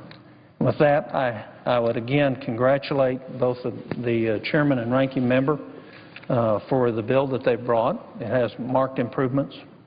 I would thank them for their patience in dealing with me today on the floor. I would say I very much regret that you have objected to a way to move this bill forward because it doesn't just have implications for this bill. The courage to stand up and say, let's do that, will have great implications for how this body functions for the next 16 months. And I think we're going to miss a big opportunity if we don't do that. I'd love to see the Senate go back to operating the way it did when I first came here. My hopes are dashed, however, with that objection. Mr. President, I yield the floor. Senator from Washington.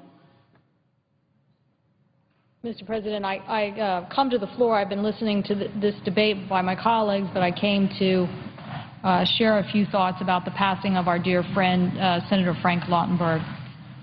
He was a dear friend, a colleague. I originally sat on this floor in the Senate, and he sat right behind me. We shared seats together on the Commerce Committee, and I can tell you that Frank's wit was as quick as his downhill slalom skiing. He always had something funny to say. We knew him as somebody who had been in one of the largest computer services company, ADP, and helped get that company started, and as somebody who represented one of the last World War II veterans in this body. He served here for almost 30 years, and what always amazed me about Frank is that he brought that business attitude to the United States Senate when it came to legislating. That is, that results mattered. And because of that, he had a long list of legislative accomplishments. I don't know if everybody, because of the turnover in the Senate, realized how many things that Frank accomplished. Many people have talked about some of them: banning smoking on airplanes, lowering the threshold for drunk driving, better protection against toxic chemicals, helping to improve the everyday safety of Americans, improving the quality of our environmental laws in the United States. He also had an amendment that helped allow for better refugee status for members of historically prosecuted groups to easily get refugee status in the United States. So he did many, many things while he was here in the United States Senate. And he worked very hard because of that experience in World War II and being a veteran and going to school on the GI Bill. Somebody who lost his father at a very early age. He used that GI Bill to get the education he needed to do these incredible things. And when Frank had a victory, he didn't stop at that victory. He kept going. After he and Dick Durbin helped ban smoking on commercial flights, he followed that up with a provision to the Transportation Appropriations Bill that extended the ban to include all federal buildings. And in the same kind of fervor, once he helped make our drunk driving laws stronger, he continued to try to implement stronger measures as a key player in establishing a national blood alcohol level at 0.08%. So at the time, many states decided to do other things, but Frank worked away to try to champion this at the federal level and helped save tens of thousands of lives. He was also a huge champion of our environment and championed ocean acidification issues before they were probably really known by a lot of people in America. He understood that this was a looming disaster and that we needed to do more research for marine life and our economy and our way of life. And he also knew and understood that Americans needed protection from toxic pollutants. Well, that's something that most of us would say, yes, we don't like toxic pollutants. But back in 1986, he wrote a bill that created a public database about the toxins released in the United States. And that was certainly brave for somebody from New Jersey because it was a leading chemical-producing state. And so the fact that Frank took that on showed a lot of tenacity and a lot of courage. And just like on the other things, he followed that up. Just recently, he introduced the Safe Chemicals Act to improve the understanding and reporting of chemicals found in products that made their way into Americans' hands every single day. He also championed improving our transportation system. I always told him, I said, Frank, how did you get a train station named for you already on the New Jersey line? If you ever take Amtrak up to New York and you see one of these stops at Secaucus, there it is, the Frank Lautenberg Station. Well, he had been a great champion for Amtrak, but he'd also been a great champion for freight and freight mobility. He knew that was something important to New Jersey as a major port in our country, and he wanted to make sure that not only people, but product got to where they needed to go and got there on time. We all like to think that we are remembered by the American people for the accomplishments that we have, and I'm not sure whether they will remember all of these things that Frank Lautenberg did to contribute to their way of life. I can tell you, though, but when I think about his advocacy for a modernized GI Bill or the no smoking on planes, I can tell you that he touched the lives of millions of Americans. He also had tenacity. He had the tenacity once to help a boy from New Jersey who had been involved in a domestic dispute where the father had lost custody, and the young boy at that time, Sean Goldman, who was from New Jersey, had been taken by a family member and was in Brazil. His father tried going through the Brazilian courts for years to get him back.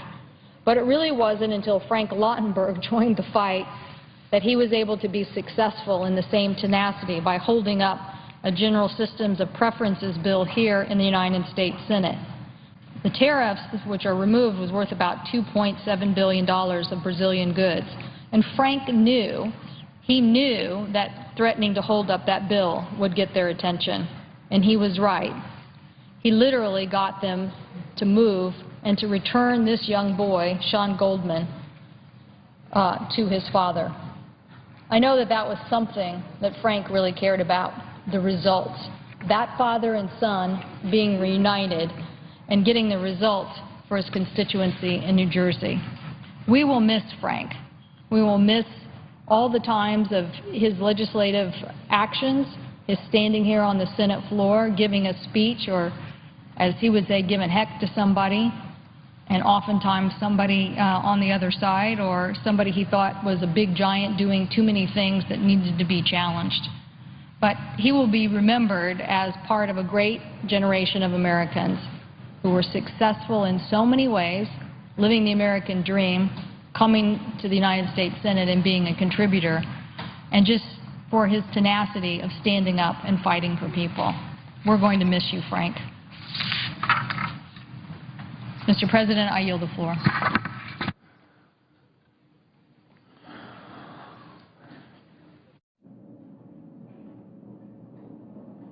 Mr. President, I suggest the absence of a quorum. Clerk will call the roll. Mr. Alexander.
Ms. Ayotte.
So the Senate is in a quorum call now, waiting for a senator to come to the floor to speak. While we wait, a discussion from earlier today on Washington Journal on terror watch lists and a recent report by the Christian Science Monitor. Writer with the Christian Science Monitor, and he joins us this morning from Boston. He has a piece, How Well Do Watch Lists Work? This is in the Christian Science Monitor. To start off, Mr. Clayton, let's just talk about what a watch list is. How many are there? Well, there are more watch lists than you might imagine. If you take them from a certain perspective, screening agencies like the FBI, the Customs and Border Patrol, the TSA, the State Department, and several other agencies all have their own watch lists. But to explain the watch list and its increased cohesiveness since 9/11, you really have to go back to 2003 when George Bush signed a presidential directive that the watch lists that existed at that time were spread across several agencies, and that information was not shared. But as of 2003, it has been shared. So the watch list actually begins in the National Counterterrorism Center in McLean, Virginia, with the TIDE database. This is a really large database, and it's a top secret database into which flow all kinds of information, but especially the nominations that are given by State Department, CIA, FBI, all those individuals who are thought to be either current terrorists or suspected of being terrorists. That all flows into that database. Let's look at some more details of TIDE. As you mentioned, it's based in Virginia, and then it matches information with data sent by a number of agencies. So describe to us what this derogatory information, as it's called, is. Right. The term derogatory information could be anything, but basically it could be intelligence reports from the CIA. It could be information that a family member supplied because they think their relative has become radicalized through watching internet videos on jihadi websites, something like that. So it really could be anything. It could be an email that was sent overseas to, or a visit to a jihadi website. Something like that could potentially trigger the individual or data flowing into TIDE to be matched up with other data. You also report, Mark Clayton, that the TIDE list grew about 18% from 2011 to 2012. Why the build-up? Why more names? And is that serving a more effective purpose? Well, what's going on is that there's been steady growth since 2003, but after the Christmas attempted airliner bombing by the so-called underwear bomber, Christmas 2009, the federal government did an intensive review of the watch list. President Obama mandated it. Congress held hearings that went into depth on whether the watch list was working or not.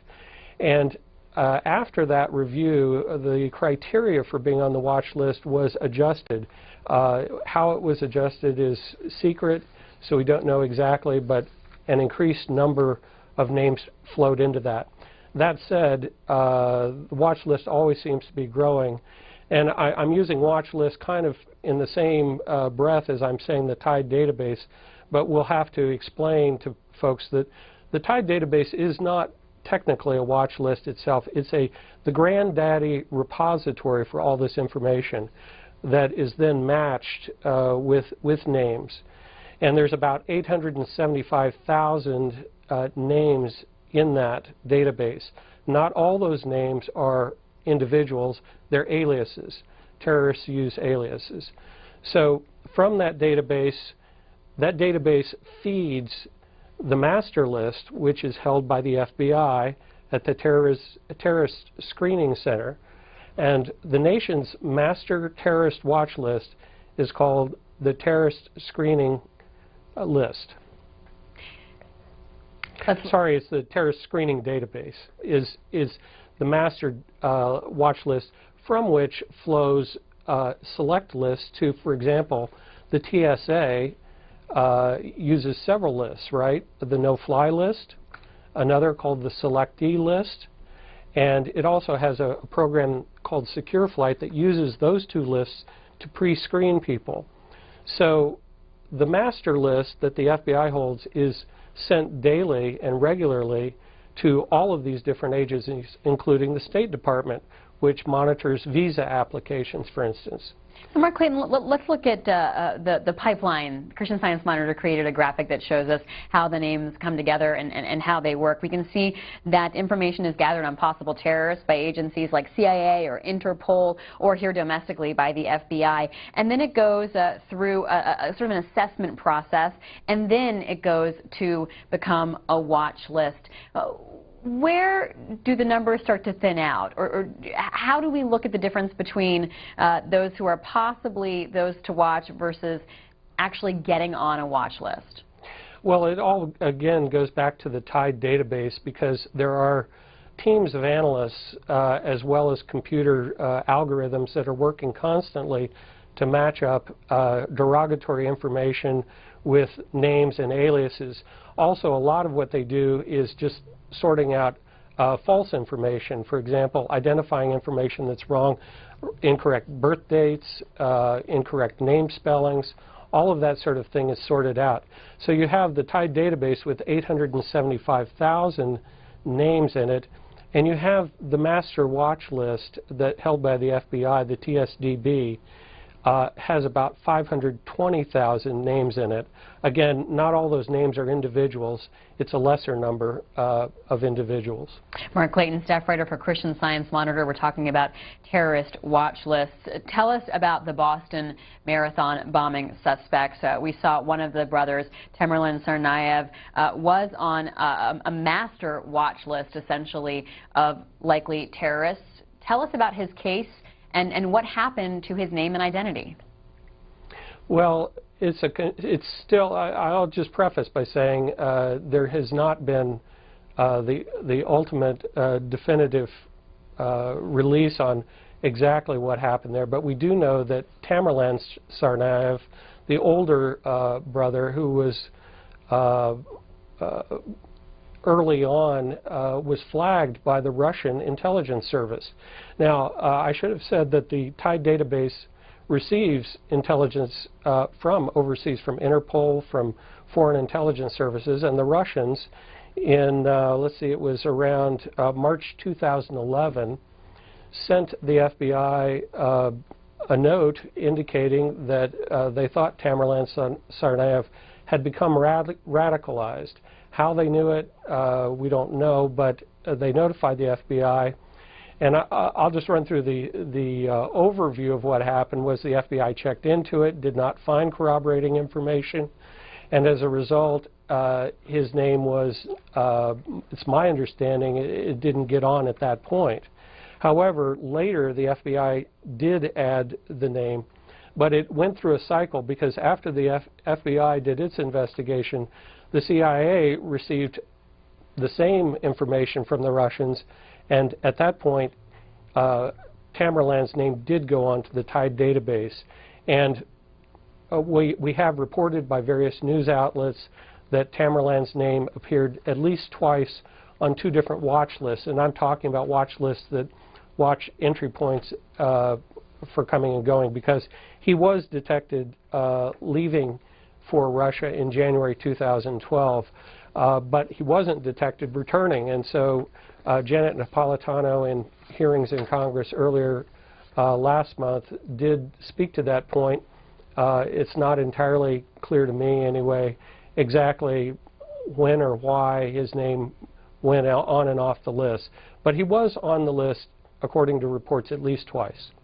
Mark Clayton with the Christian Science Monitor. We're talking about terrorist watch lists and whether they're working. There are actually 9 terrorist watch lists drawn from a single government database, the TIDE database. If you'd like to join the conversation and talk about this with Mr. Clayton, Republicans can call 202-585-3881, Democrats 202-585-3880, and independent callers 202-585-3882. You quote in your piece, Mark Clayton, Mark Randall, an intelligence and counterterrorism specialist, who says, "I hope the Boston case will lead to a new revision of the watch list." What are the calls for that happening, and what are lessons learned?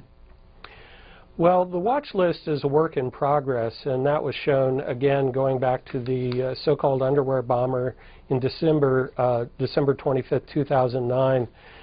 His name, when they went into it and investigated, he really should have been on the watch list based on the amount of derogatory information that was present.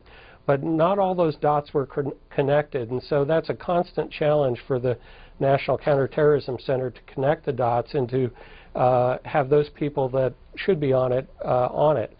And other challenges, civil libertarians are extremely concerned that watch lists, for example, like the no-fly list, which have, you might be interested to know, about 20,000 people, 20,000 names that are on that list. That's our most restrictive list, and anyone that's on that list doesn't get on a plane going to the United States.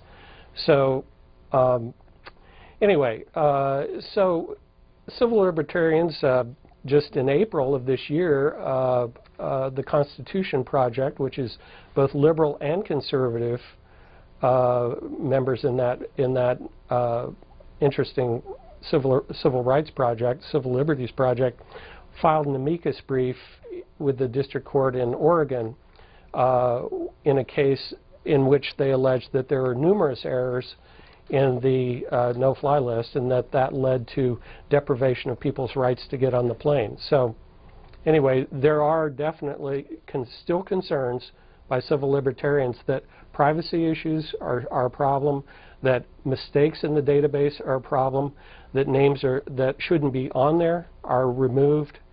And anyway, I'll leave it at that at this point. Well, let's follow up with a civil liberties question. Boring File Clerk, who follows us on Twitter, writes in and asks, so basically, isn't what we're talking about pre-crime? You're being watched because you might do something wrong? I don't think it's quite like Tom Cruise's Minority Report. We do have intelligence services in this country, and they're there for a reason. They're there to stop threats to the United States. There have been watch lists that existed long before this single, more cohesive watch list. But even the civil liberties groups, the Constitution Project, one of whose officials I interviewed, indicated they're not opposing the list. What they want is they want more transparency. They want regular reviews of the watch list to make sure it's operating properly. They want regular systematic removals of derogatory information that's not accurate or names that shouldn't be on there. And they want more congressional oversight. So they're not opposing the list. And in fact, this is how government, this is how we watch our borders, with the identifying information and the names that are on that list. Let's go to West Virginia and hear from Joe, who's in Pritchard on our Democrats line. Hi. Hi. I guess my question is on the Homeland Security, the government watch list. Last year, Governor Rendell of Pennsylvania actually got on the newsways, airways, and apologized to the citizens of Pennsylvania because his Homeland Security had allowed names of environmental groups to be released or to put on these security watch lists. A lot of the ex-security people like Michael Chertoff, Tom Ridge, General Proteus are starting these security companies that private companies, especially like big energy companies, are employing to watch citizens who have concerns about fracking and, in my case, coal, the way coal is extracted here in West Virginia. All right, let's get a response from Mark Clayton. Do you know anything about that, Mark Clayton? I don't know anything about that specific case, but there is concern that the watch list not be used for political purposes. I think people's antennae are always up on that issue, and there are, of course, many people that believe their names are erroneously included on the watch list because they get to the airport and they undergo extra scrutiny, and it happens again and again. In fact, what the National Counterterrorism Center and the Terrorist Screening Center indicates is that very few people, very few Americans, only about 1% in the TIDE database are actually Americans. And most of what's happening are people arriving at the airport, their names are very similar to someone, to an alias or someone's name who's on the list. So among those that seek redress through the Department of Homeland Security, very small percentage of those are actually found to be mistakenly included on the watch list. But I think probably to the caller's question, more oversight by Congress would, especially in the wake of this bombing situation, both shine a light on how well the list worked in this case, but also you know, how impartial is it. I think the National Terrorism Screening Center would, if their people were speaking on this issue, would say that that there's no political aspect in this whatsoever. Anyway. And there is a website from the Department of Homeland Security, a subpage on the DHS website, where if you think that you're on a watch list without cause, you can log in to this page. It's DHS.gov/DHS/-trip, excuse me, DHS-trip, and it's a DHS Traveler Redress Inquiry Program that you can say, I think I'm on a list that I'm not supposed to be on. Have you heard from people, Mark Clayton, who've had that experience? You know, I've not personally heard about it. In my research, I came across a number of news stories that did indicate some obvious and egregious mistakes. A few years ago, there was a repeated case of a 9-year-old boy whose name he kept getting stopped for a lot of extra scrutiny at the airport, and it went on, and it was difficult for his family to get his name off the list. So that drew some media attention, and there have been a few cases like that have gone all the way to the media because it seemed like it was very difficult. Actually, the Office of Inspector General for the FBI in 2009 did cite a problem at that time. I think, let's see, 72% of the cases they reviewed, I'm quoting here, were untimely in their removal of the subjects. So that was a problem in 2009. We don't know if it's still a problem because it's been 4 years, almost 4 years since that report, and presumably there's been improvement since then. Shane joins us from Ruther Glen, Virginia, on a Republicans line. Hi, Shane. Hi, how you doing? Good. Go ahead. Mr. Clayton, I have two questions. The first question is a two-part question, and I'll take my answers offline. My first question is, the FBI has a program called Vigilant Eagle that was originally started to monitor neo-Nazis and skinheads, and that program was misused to stalk veterans because Janet Napolitano believes returning veterans may be possible domestic terrorists. Do you think that that's a misuse of that program and a waste? Shane, where did you get that information? Off the internet.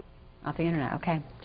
I have to tell you, Shane, on that part, I'm not familiar with Vigilant Eagle and don't know about that case. Here is a story that's online from the New York Times. Meet Mikey, age 8. The U.S. has him on a watch list, and this is one of the cases that our guest Mark Clayton mentioned a moment ago. This 8-year-old wound up on the watch list because of his name. Jamie, Delray Beach, Florida, Republican. Hi. Hi. Is there a way we can definitively find out immediately if you're on a watch list? And secondly, if you suffer because you're on a watch list, like you lose your job or you're unable to travel, do you have access to sue the government to be made whole for whatever damages there are? And how long should it take to get your name off the list? And one other question, if you get in an argument with the government and you think I shouldn't be on the list, the government says you should, do you have redress in court to get your name taken off the list? Has anybody done that yet? Those are good questions. I am not a lawyer, but clearly there have been lawsuits about inclusion of people's names on the list. So you definitely can sue the government. Well, I say definitely, I'm not a lawyer, but it's my belief that you probably can sue the government to have your name removed. Now, to the other issues you mentioned, it's problematic, and this is part of the issues that the Constitution Project and others are wanting more transparency, because you may seek redress, but even after you've received redress, it's not maybe clear whether you ever were on the list to begin with. it's very difficult to pry out of the bureaucracy any information, especially from a top secret database. Whether you were or weren't on the list, you can seek redress, and then maybe the action that maybe you get to the airport and you find suddenly you're sailing right through. And that could be the only way you'll actually ever know it.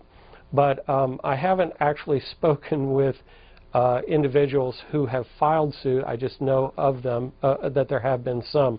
As I mentioned, the case in April in the District Court for Oregon, in Portland, Oregon, there has been a lawsuit along these lines. Mark Clayton, staff writer for the Christian Science Monitor, his recent piece asks, how well do watch lists work? You can give us a call at 202-585-3881 if you're a Republican. Democrats can dial us up at 202-585-3880, and Independents 202-585-3882. Mark Clayton, you profile one piece of Pakistani-American Faisal Shahad. How did the watch list come into play in the case of what's known as the Times Square bomber?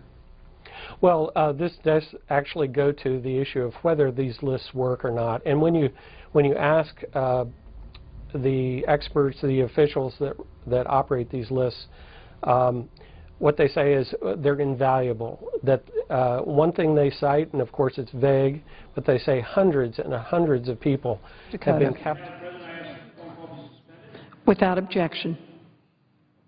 I rise to speak about Senate Resolution 154. Senate Resolution 154 is a resolution I introduced last month with Senator Blumenthal. It calls for fair and free elections in Iran and points out that the ruling Iranian regime is fundamentally illegitimate. Americans believe in the power of elections. We believe voting means something. The rest of the world also understands and respects that elections are powerful events. Most countries that hold elections want to channel the will of their people into the governing of their country. The Supreme Leader of Iran believes in the power of elections too, but he doesn't respect them. He himself has never been elected, and he knows that a free election might threaten his power base. So he ensures that a truly free election is impossible for the Iranian people. In past elections, fraud has been rampant. The government has cracked down on public dissent and moved against media sources that aren't officially sanctioned. But most of all, Iran's Supreme Leader has developed the unfortunate habit of selecting which candidates may be permitted to run for office. Hundreds of candidates were prohibited from running for Parliament last year, and hundreds more were denied the right to run for president this year. Apparently, the Supreme Leader believes that there's too much at stake to risk anyone other than a hand-picked candidate to prevail at the voting booth. The restrictions on candidates are so strict, it almost seems that it would be easier for the Supreme Leader to cancel the elections altogether and just appoint a president. But the Supreme Leader wants the legitimacy conferred by elections as badly as he wants to retain full control of the Iranian regime. There are lots of analysts in the United States and elsewhere who attempt to understand which way Iran is going based on which candidates stand for election and which ones prevail. Some candidates are judged to be reformers, others conservatives, and so forth. But this analysis gives the Iranian regime more legitimacy than it deserves. Because dissent is stifled, because candidates are blocked for political reasons, and most of all because the Supreme Leader holds all of the levers of power, Iran's regime cannot be seen to have legitimacy. Consider that the current Supreme Leader came to power in 1989. He has never been held accountable to the people of Iran, but he is in full control of the country. He controls the defense and foreign policy outright. He has the power to veto anything that comes from Parliament. He vets candidates for Parliament, and he helps choose the members of the Assembly of Experts and the Guardian Council. the very governing bodies that formally oversee the supreme leader. Simply put, power in Iran begins and ends with the supreme leader. And so on June 14, Iran will elect a new president. While much will be said about who wins that election, we already know what the outcome will be. The supreme leader will continue to dominate Iran, run roughshod over the rights of the people of Iran, and deny the Iranian people the ability to chart their own future.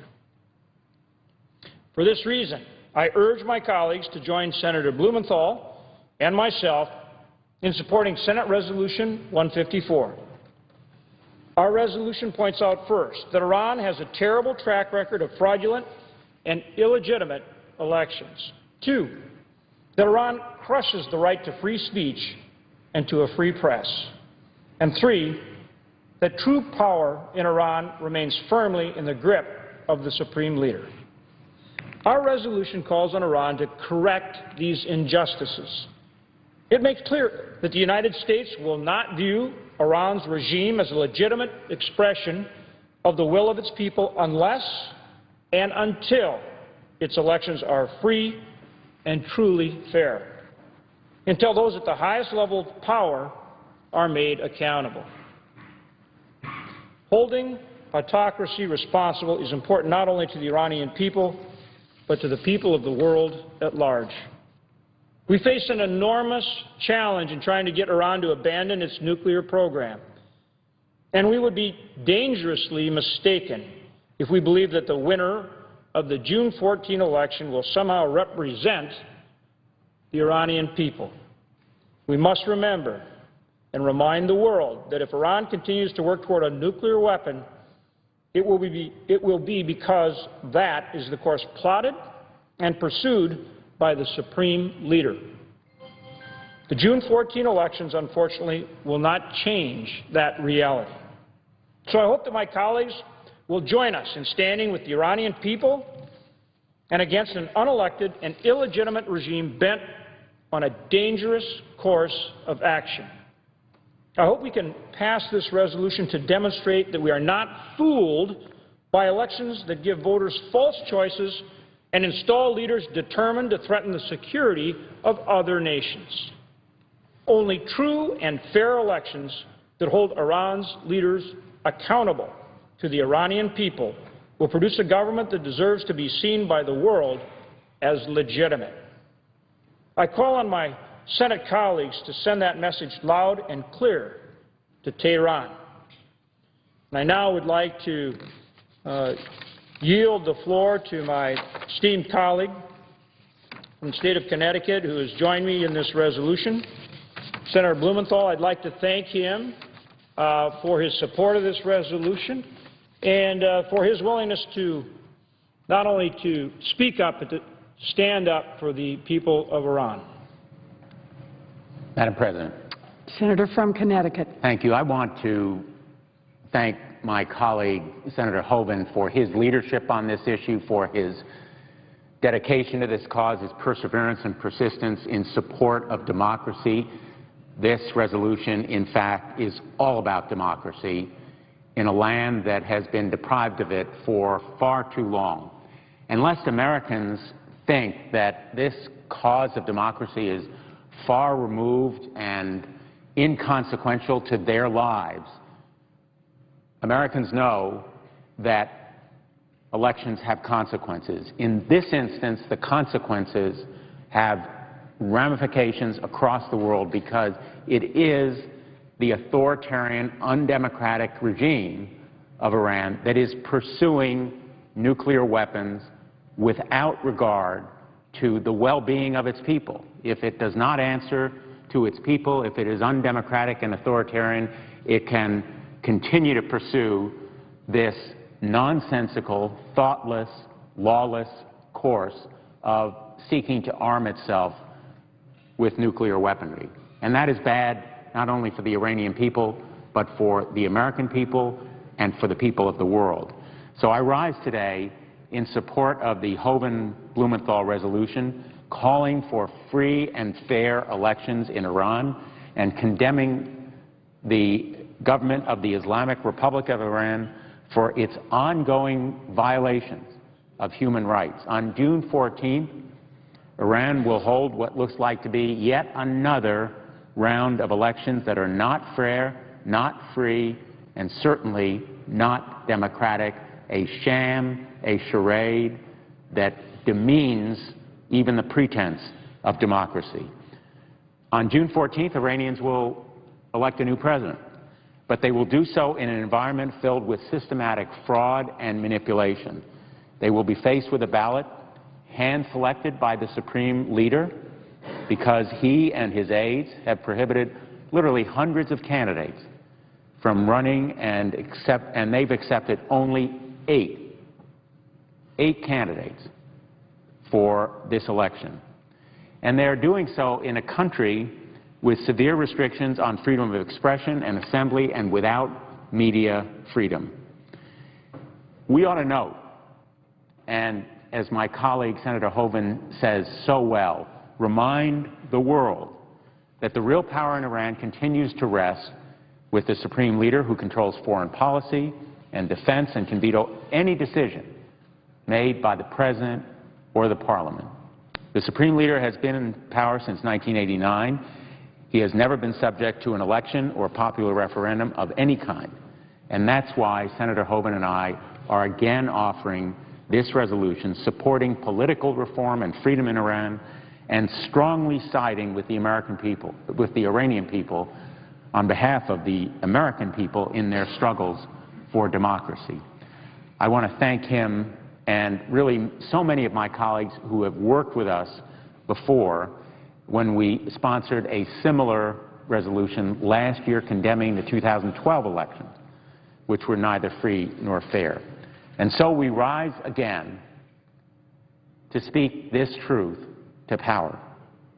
The Iranian people are denied basic and fundamental universal human rights and continue to suffer a repressive leadership that denies the validity of their views. As a global leader on human rights and a beacon to the world on democratic values, this body has an obligation to stand with the people of Iran and demand accountability from their leaders. Other countries around the world are struggling for democracy, and our ally in the Middle East, Israel, exemplifies it as a shining model. I'm reminded of how many people in that region are denied rights and freedoms. But we should reaffirm at every opportunity our commitment to democracy and urge the Iranian government to hold free elections, end arbitrary detention, stop harassing people who fight for basic rights and freedoms, and reform their political process. I also want to commend President Obama for tightening sanctions on Iran's currency and auto industry, which should prevent the government from procuring some equipment used in nuclear programs. I support continuing efforts to show Iran that we are serious when we say they must halt their nuclear weapon development program. People look to the United States for democracy and freedom. They watch what we do and what we say on this floor of the greatest deliberative body in the world. And we must be unequivocal and remind the world how important it is to stand with the people of Iran, which is what the Hoeven-Blumenthal resolution does. I thank again my colleague, Senator Hoeven. I yield the floor, and I note the absence of a quorum. The clerk will call the roll. Mr. Alexander.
Madam President.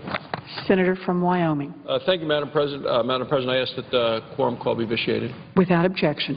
Thank you, and I also ask unanimous consent that the Senator from Ohio, Senator Brown, be the opportunity to speak following me for up to 10 minutes. Without objection. Thank you, Madam President. Madam President, I ask unanimous consent to speak as if in morning business. Without objection. Thank you, Madam President. Madam President, I come to the floor today because millions of students in high school and colleges across the country have recently graduated. I had an opportunity to attend a number of commencements across Wyoming to speak to a number of students who were graduating, and I note that President Obama has also been out giving graduation speeches this year. At Ohio State University, the President criticized those of us who warn that government doesn't always have the best answer. The President suggested that anyone who thinks Washington has grown too inefficient or too ineffective is somehow opposed to democracy entirely. That's what President Obama told new college graduates. It's absurd, but that's exactly what he had to say. He told them that he just wants to give everyone, as he says, quote, a fair shake. What he didn't tell these young people, these young men and women, was that his policies, the policies that he has been promoting and passing, the policies have actually been hurting them and millions of other young Americans. He made no mention of the heavy burdens that he's heaped on their backs or the damage that his policies have done to our economy. President Obama didn't say anything about it, but those graduates are actually going to figure it out very quickly. They're going to see that what they're getting from President Obama is not at all a fair shake. The first thing that they'll notice is how difficult it is for them to find a good job in the Obama economy. One of the things that the Wall Street Journal had to say, and it was an article by Dan Henninger, is that he said in campaign 2012, he said Barack Obama promised the youth vote a rose garden. What they've gotten instead, he said, as far as the eye can see, is an employment wasteland. Well, according to a report by the Center for American Progress, the unemployment rate for Americans under age 24 is 16.2. Their study estimated that even when this group eventually starts earning a paycheck, these young Americans, they will collectively suffer reduced earnings of about $20 billion over the next decade. It works out to about $22,000 for each one of these young men and young women. Now, the Center for American Progress, who did this study and did this report, they're actually a very liberal think tank. Here's what else they said. They said unemployment prospects for young Americans are dismal. This is what the liberal think tank is saying. The employment prospects for young Americans are dismal by both historical and by international comparisons. Dismal. Young people who do find jobs, we know that they're often stuck with part-time work. What they're really looking for, Madam President, is a career. It's been nearly 4 years since the recession ended, and since then we've had a much weaker economic recovery than we should have. In the first quarter of this year alone, the economy grew at an annual rate of just 2.4%. Wages have continued to stagnate. The average work week continues to shrink. Well, why would that be? Why do we see wages stagnating? Why would the average work week shrink? Why are employment prospects so dismal for young Americans? Well, one big reason is the weight of government regulations on our economy. Businesses want to grow, they want to hire, but they've been buried under a mountain of new rules and Washington mandates. Just so far in 2013, the Obama administration has released more than 32,000 pages of new regulations. All of that new red tape is strangling our economy and making it tougher for businesses to create jobs for these young graduates. Now, one part of this, and I've warned about it before, is the new mandate in the President's health care law. It says that businesses with 50 or more full-time workers have to provide expensive government-approved health insurance. Now, the law doesn't say expensive government-approved health insurance, but the government-approved health insurance is turning out to be expensive. A lot of us on this side of the aisle predicted that the President's mandates were going to do terrible things to the economy. Well, it's exactly what happened. It's one of the reasons that we've had such a weak job creation. The new jobs that we do get Well, they're concentrated in businesses that basically use hourly workers. Well, I've come to the floor and talked about one small business after another that's saying that they're keeping workers to less than 30 hours. That hits people that, usually people without work experience, it hits them especially hard. People like new graduates just starting out. Of course, the President didn't mention any of that at his graduation speeches. There's another thing that the President hasn't told young people. It has to do with the sticker shock that a lot of them are going to have when they try to buy health insurance. One reason is because the health care law forces young, healthy people to pay more so that older, sicker people can pay less. Another reason is because the Obama administration has come up with a long list of things that insurance policies have to cover. Now remember, none of these extras are free. They're just prepaid in higher premiums. Young people won't be able to just get the insurance that they want, that's right for them, or that they can afford. No. Now they're going to have to pay for Obama administration mandated and approved health insurance. It's going to be much more expensive, and it may do them actually no medical good. Why should Washington tell a single 23-year-old woman that she has to pay for prostate cancer screening? Why should a 22-year-old man with no children have to pay for a plan that covers pediatric eye exams? Young people don't need many of these mandated services. They don't want them. They don't want to pay for them, but yet they're mandated to buy them.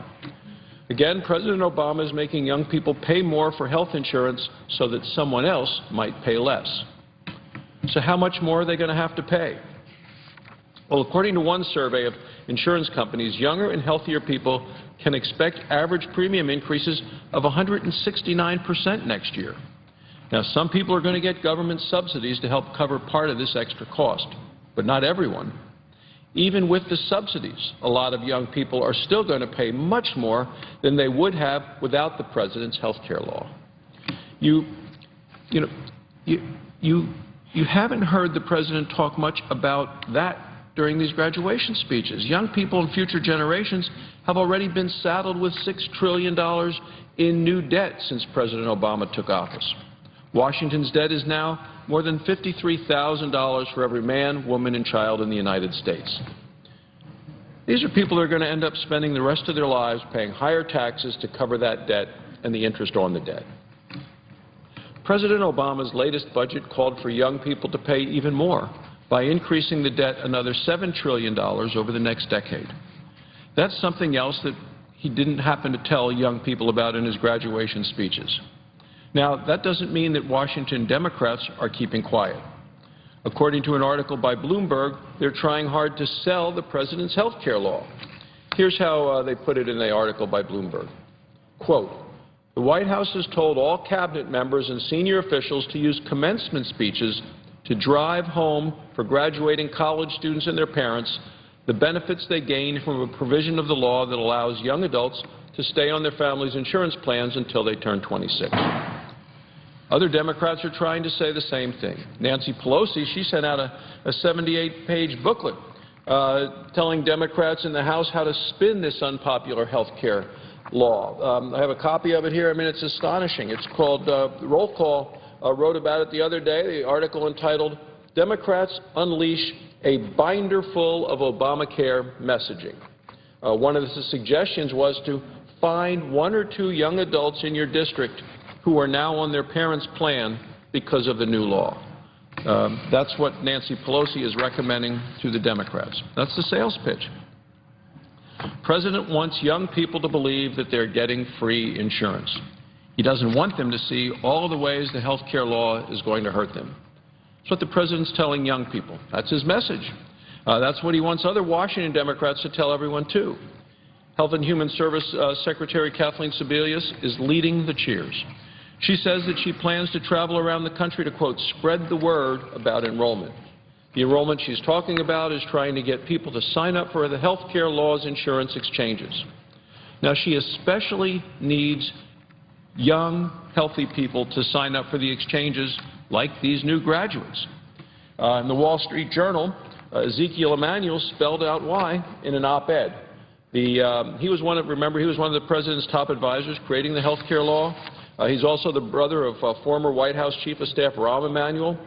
Well, this is what he had to write. He wrote to the young people. He wrote that young people, quote, are bewildered about the health care reform in general and exchanges in particular. The title is Health Care Exchanges Will Need the Young Invincibles. Just yesterday, the Los Angeles Times front page article, Young Adults a Hurdle for Health Act. Dr. Emanuel is concerned that these young people won't see the Obama exchanges as being in their best interest. Well, of course they won't see it as in their best interest. That's because the exchanges are not in their best interest. That's why the Los Angeles Times is right. Young adults, a hurdle for Health Act. Now, the solution, Ezekiel Emanuel writes, is that, quote, every commencement address by an administration official should encourage young graduates to get health insurance. Madam President, it is not going to be an easy sell for this administration. A recent Harvard poll of 18 to 24-year-old college students found that only 42% approve of how the president has handled health care.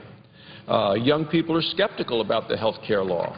They're being told that they have to buy expensive insurance that they may not need or may not want. It's not right for them. Because if they don't, the only people in the exchanges will be the old and the sick, and the whole thing will collapse under its own weight. For the president, that would be a terrible political disaster. And apparently this administration is willing to do whatever it takes to avoid that disaster. According to the Washington Post, Secretary Sebelius has now gone hat in hand to health industry officials, been asking them to donate to nonprofit groups, trying to enroll more people in the exchanges. At best, the Sebelius shakedown is a conflict of interest. This latest scandal will only make young people more skeptical of the president's sales job on his health care law. Young people understand that they will have to pay more for health coverage so that older people will pay less. Young people understand that they're being told to do something that is not in their best interest. And the reason they're being told to do it is to give the president a political win, not because they get better health care, but to give the president a political win. They understand the president's bad economy means that they may not find a job, but they're supposed to be okay with that because mom and dad are allowed to pay their bills for a couple of more years. They know that cabinet secretaries shouldn't pressure businesses to support organizations that share the president's political agenda. They understand all of that, even if the president won't tell it to them during the commencement speeches. The president really wants to give young people a speech that they'll remember. He'll tell them the truth about how terrible these policies are for them. Maybe he'll have the spin on the campaign trail, and he'll leave it out on the campaign trail and then come back to Washington ready to sit down with Republicans on policies that work for our economy, that work for young people, that work for future generations, and that work for all Americans. Thank you, Madam President. I yield the floor.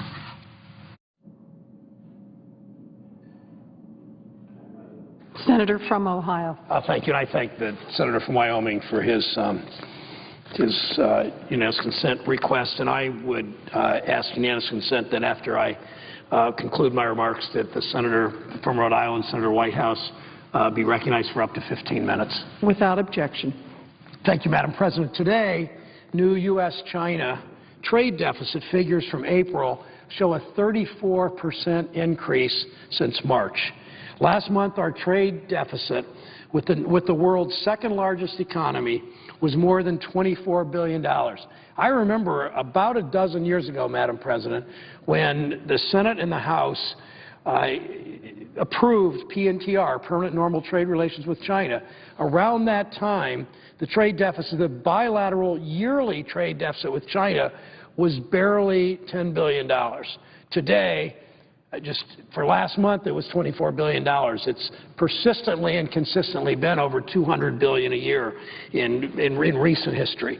The trade deficit keeps This kind of trade deficit keeps our domestic companies on the defensive. It means that workers in Ohio or Massachusetts or Rhode Island, throughout the Midwest and across America, are prevented from unlocking their potential.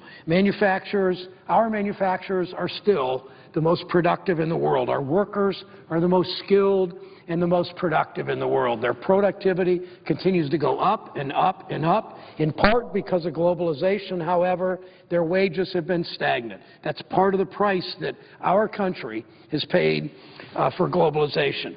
But our workers can't compete when China cheats. How can we win the future when our manufacturers can't win contracts because China doesn't play fair? In many ways, China and so many of our trading partners practice trade according to their national interest, yet we in the United States practice trade according to some economics textbook that's been out of print for the last 20 years. Despite universal agreement that China continues to manipulate its currency to gain an artificial advantage over American-made goods, no action's been taken down the hall by the House of Representatives, and no action's been taken down the street at the White House. No action's been taken by the House. Despite widespread support for legislation this chamber passed in October 2011.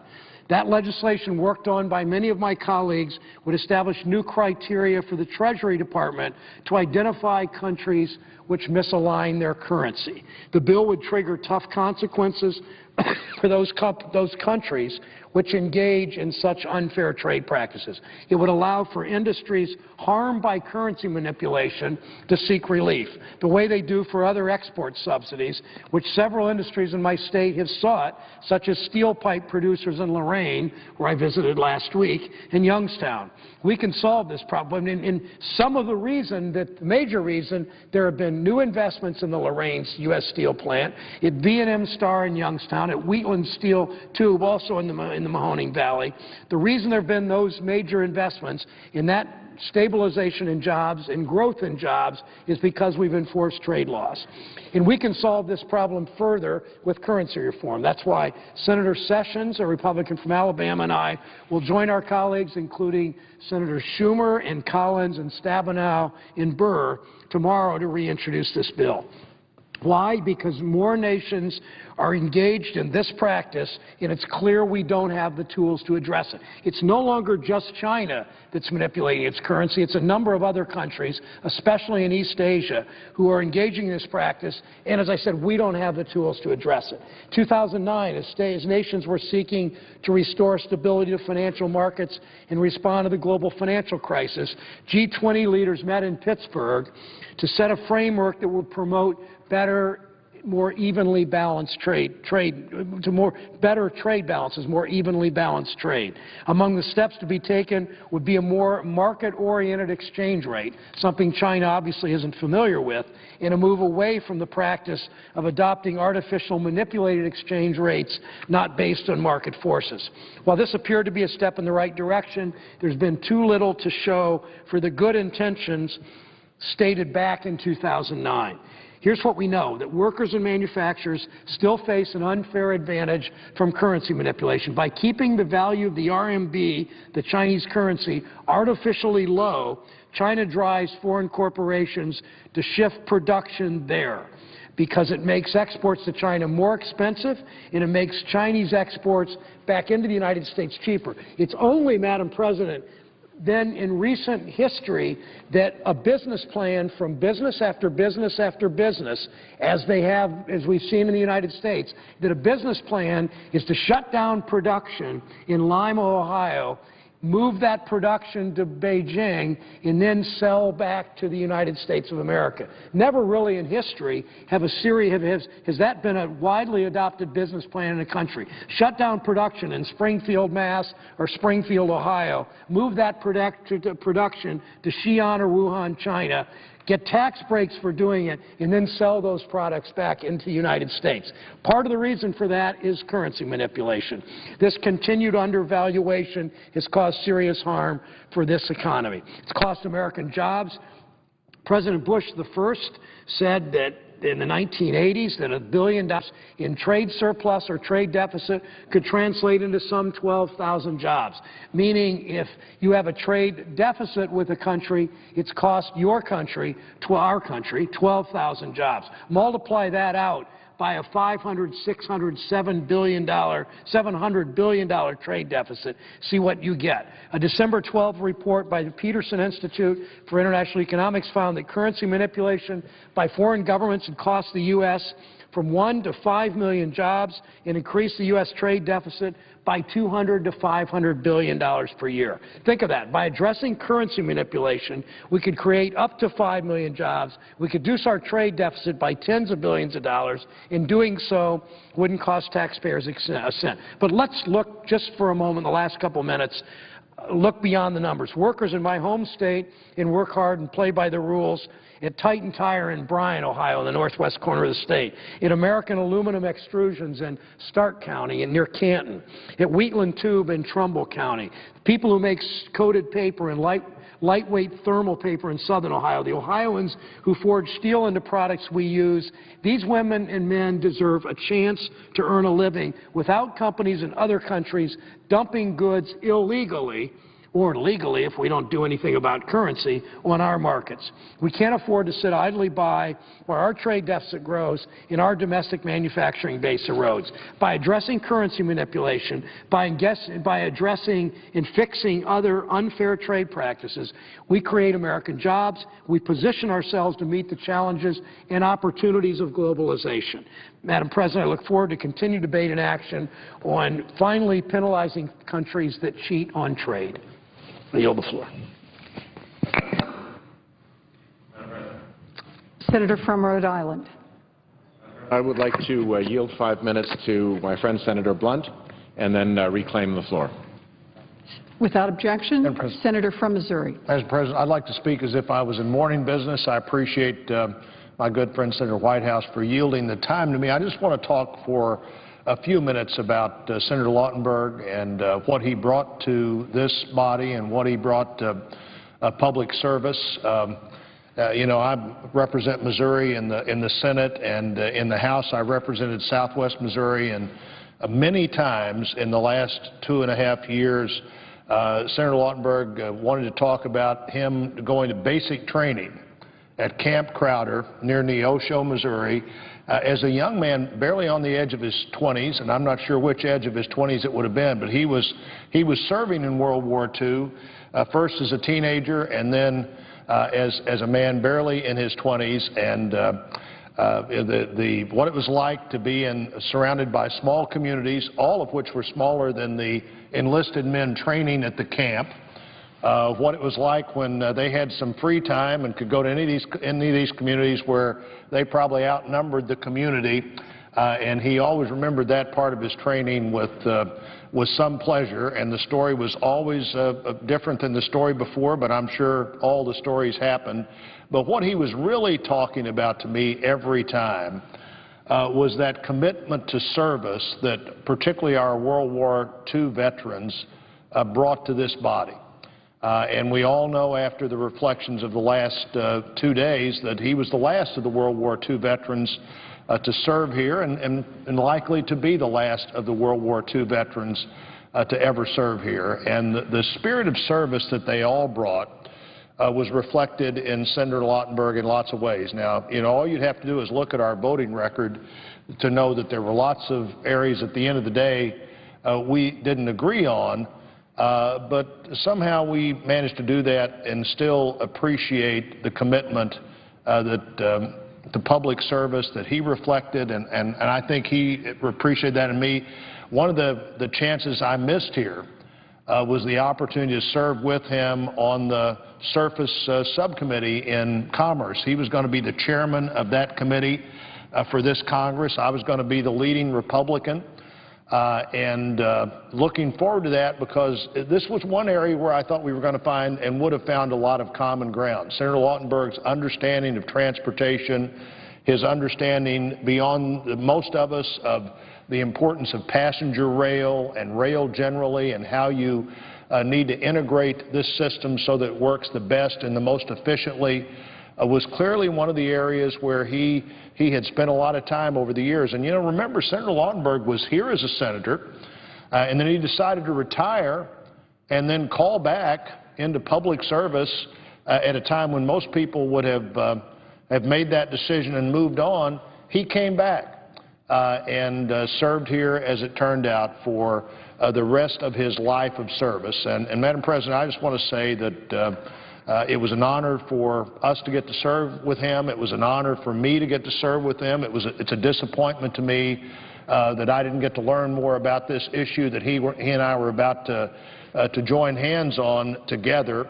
But his service and the service of that World War II generation there's a lot we should learn from that. And I hope that's one of the things we'll be reflecting on over the next few days as we reflect on this career of service, of that whole generation of service. And we really do see that moment passing with Senator Inouye and Senator Lautenberg and others who have served here just in recent years, now all gone. But if we could look at the times that they could come together and in that spirit of World War II, frankly, make things happen, we would all learn an important lesson from that. And I join his family and his friends and his colleagues here in missing him and missing his service. And I'm pleased to yield the time back to my good friend, Mr. Whitehouse, who gave me the time to say these things, and I yield back. Madam President. Senator from Rhode Island. Madam President, American summertime is when we celebrate and commemorate the patriots who fought to establish and protect this great republic. From Memorial Day through Independence Day and on to Veterans Day, communities across the country turn out star-spangled bunting and gather for parades and cookouts, but also wreath layings to reflect on the heroes and the events that embody our nation's great spirit. June in Rhode Island is marked by the annual celebration of Gaspee Days, when we recognize and celebrate one of the earliest acts of defiance against the British Crown in our American struggle for independence. Most Americans remember the Boston Tea Party, and I know the presiding senator from Massachusetts certainly is well aware of the Boston Tea Party, when spirited Bostonians, in fact literally spirited Bostonians, clambered onto the decks of the East India Company's ships and dumped tea bags into Boston Harbor to protest British taxation without representation. Well, I'm sure that throwing tea bags into a harbor is a very big deal, but there's another milestone in the path to the Revolutionary War that is too often overlooked. It is the story of 60 brave Rhode Islanders who, more than a year before the Tea Party in Boston, risked their lives in defiance of oppression more than 240 years ago and drew the first blood in what became the Revolutionary conflict. In the years before the Revolutionary War, one of the most notorious of the armed customs vessels patrolling Rhode Island's Narragansett Bay, imposing the authority of the British Crown, was Her Majesty's ship Gaspee. The ship and its captain, Lieutenant William Duddingston, were known for destroying fishing vessels, seizing cargo, and flagging down ships only to harass, humiliate, and interrogate the colonials. A 100-year-old report says, "This unprincipled ruffian," Duddingston, "this unprincipled ruffian had ruthlessly ravaged the Rhode Island coast for several months, destroying unoffending fishing vessels and confiscating everything he could lay hands on. The attack on the Gaspee caused the first bloodshed in the struggle for American independence and was the first resistance to the British Navy." How did it come about? Well, on June 9th, 1772, Rhode Island ship captain Benjamin Lindsay was en route from Providence to Newport, sailing in his packet sloop, the Hannah. He was accosted and ordered to yield for inspection by the Gaspee. Well, Captain Lindsay had had enough of the Gaspee, and he ignored the command, and he raced up Narragansett Bay, ignoring warning shots fired at him by the Gaspee. As the Gaspee gave chase, Captain Lindsay, who was a wily Rhode Island ship captain, realized that his ship was lighter and drew less water than the Gaspee, so he sped north towards Patuxent Cove, toward the shallows off of Namquid Point.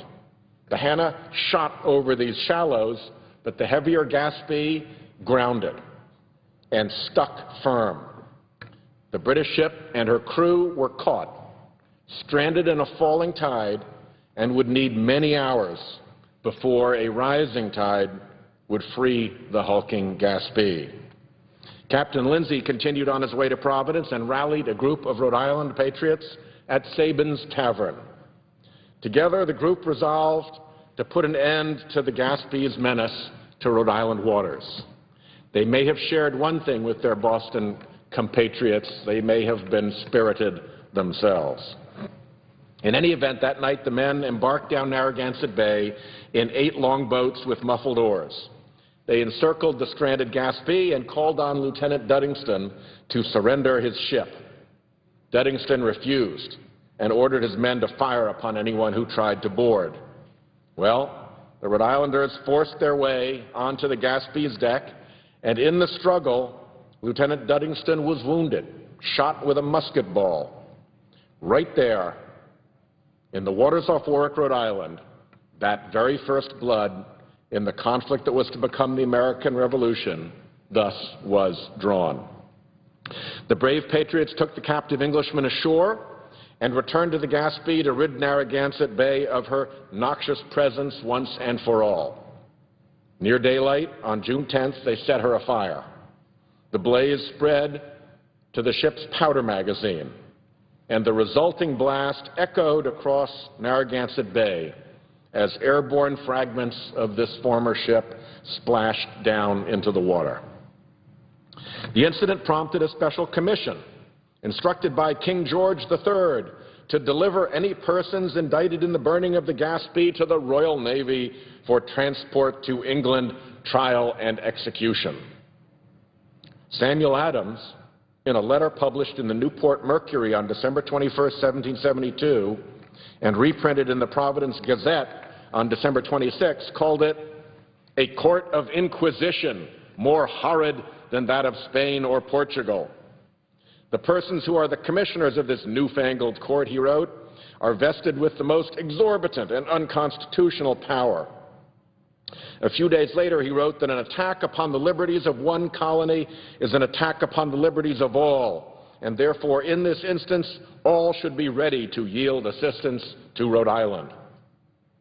In a letter to a friend in Rhode Island, John Adams, the future president, summed up the tension felt across the colonies. We are all in a fury here, he said, about the commission for trying the Rhode Islanders for burning the Gaspee. I wonder, he wrote to this Rhode Islander, how your colony happens to sleep so securely in a whole skin when her sisters are so worried and tormented. King George III offered a handsome reward for information leading to the arrest of those responsible for the burning and destruction of his revenue cutter. But Rhode Islanders are a loyal bunch. The reward went unclaimed. The site of Rhode Island's opening salvo in the American Revolution is now named Gaspee Point. The annual Gaspee Day celebration has grown to span several weeks each June and includes an arts and crafts festival, a walking tour with students playing the roles of colonialists, an encampment of local militia, a parade down Narragansett Parkway in Warwick, and, of course, a mock burning of the HMS Gaspee. My friend, State Representative Joe McNamara, and the Gaspee Days Committee work each year to make these events the best they can be and to remind our state and nation of the bravery of those few dozen souls. And indeed, this year, another Rhode Islander, Mark Tracy, a pediatric neurologist at Hasbro Children's Hospital, was able to acquire original news stories from 1772 that related this incident and gave them to the Gaspee Committee. And I will note that he was able to get them rather inexpensively because the auction house that sold them concentrated on describing the batches of newspapers, I'm quoting here from our paper now, concentrated on describing the batches of newspapers in terms of the coming Boston Tea Party and other events, paying no attention to the fact that Rhode Island's Greater Act and Prior Act was actually enclosed and described in these newspapers. Well, this summer will also mark another historic anniversary for Rhode Island, because it was in July of 1663, 350 years ago this summer, that King Charles II granted a royal charter establishing the colony of Rhode Island and Providence plantations. To hold forth a lively experiment, it declared, that a most flourishing civil state may stand and best be maintained with a full liberty in religious concernments. This charter provided in Rhode Island the world's first formal establishment of freedom of religion, distinguishing us from the rigid theocracy of Massachusetts, I'm sorry to say, where ideological conformity was enforced by the gallows and the lash. The charter has been called America's Magna Carta, for it's the first formal document in all of history granting the separation of church and state, along with extraordinary freedoms of speech, to a political entity. This lively experiment in Rhode Island blazed the path for American freedom of religion, one of our greatest national blessings. And more practically, this liberty also allowed trading networks of Quakers and Baptists and Jews to connect in Newport and created there abundant wealth and commerce. That freedom of religion, that freedom of conscience, was the great legacy of Rhode Island's founder, Roger Williams, who had been banished from Massachusetts for his beliefs about religious tolerance. Williams established his new colony on the northwestern shore of Narragansett Bay as a shelter for persons, he said, distressed for conscience. His battle for freedom of conscience, won and reflected in the King Charles Charter, is the reason that his statue stands right out there outside the chamber of the United States Senate.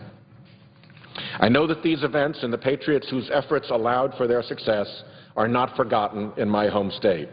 And this summer, we will gather in these ways to celebrate Rhode Island's independent streak. We will recall the courage and zeal of these men and women who embodied those most American values: freedom of conscience and freedom from tyranny, values that ignited a revolution in the summer of 1776.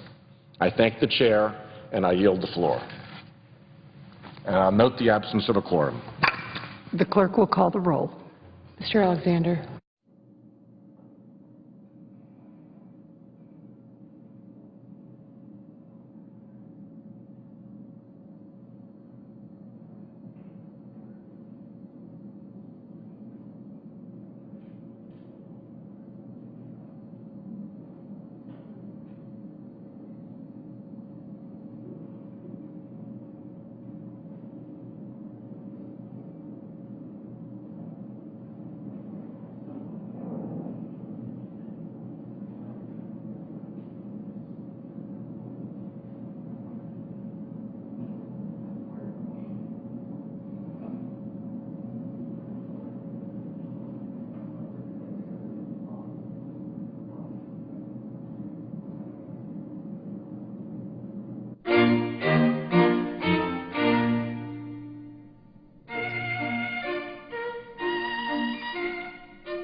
Senate in a quorum call now, waiting for a senator to come to the floor to speak.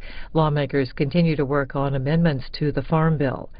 While we wait, a discussion from today's Washington Journal with New Jersey Congressman Christopher Smith on U.S. foreign policy.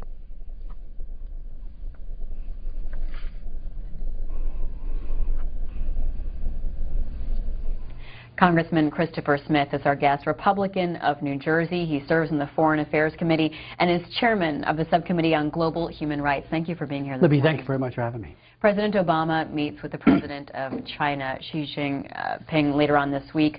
We see this meeting on Friday. What are your expectations? What are the top priorities that the president needs to bring up with him? Well, the announced agenda is to focus on security and economic issues, and surely that should be part of the agenda. But yesterday I chaired a hearing on the 24th anniversary of the horrific events of the Tiananmen Square massacre, which continues to this day. I mean, the repression has only gotten worse over the years, and my hope is that the president will be very robust in his efforts to get political prisoners released, including Liu Xiaobo, the Nobel Peace Prize winner, who, like President Obama, got that coveted prize. He languishes in prison as we meet here today. His wife is under house arrest, and many others. Gao Zhejiang, all of these unbelievably brave and courageous, the best and the brightest of China, are today sitting in prisons, being tortured, being abused and harassed, degraded, and cruelty that is unspeakable. And the president needs to raise those specific cases and, frankly, in a polite but very diplomatic way, demand their release. These are universal human rights to which China has acceded to, the International Covenant on Civil and Political Rights, all of these important covenants, and yet they violate them with impunity. And my argument, and part of what I asked yesterday at the hearing, was how can we trust a country, a dictatorship, frankly, unelected? I mean, Xi Jinping has not been elected by the people at all. He was elected by the communist apparatus. How can we trust them on security and economic issues if they so flagrantly violate fundamental human rights, which they do every day of the week? 24th anniversary of what happened in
Congressman Christopher Smith is our guest, Republican of New Jersey. He serves in the Foreign Affairs Committee and is chairman of the Subcommittee on Global Human Rights. Thank you for being here this Libby, morning. thank you very much for having me. President Obama meets with the president of China, Xi Jinping, later on this week.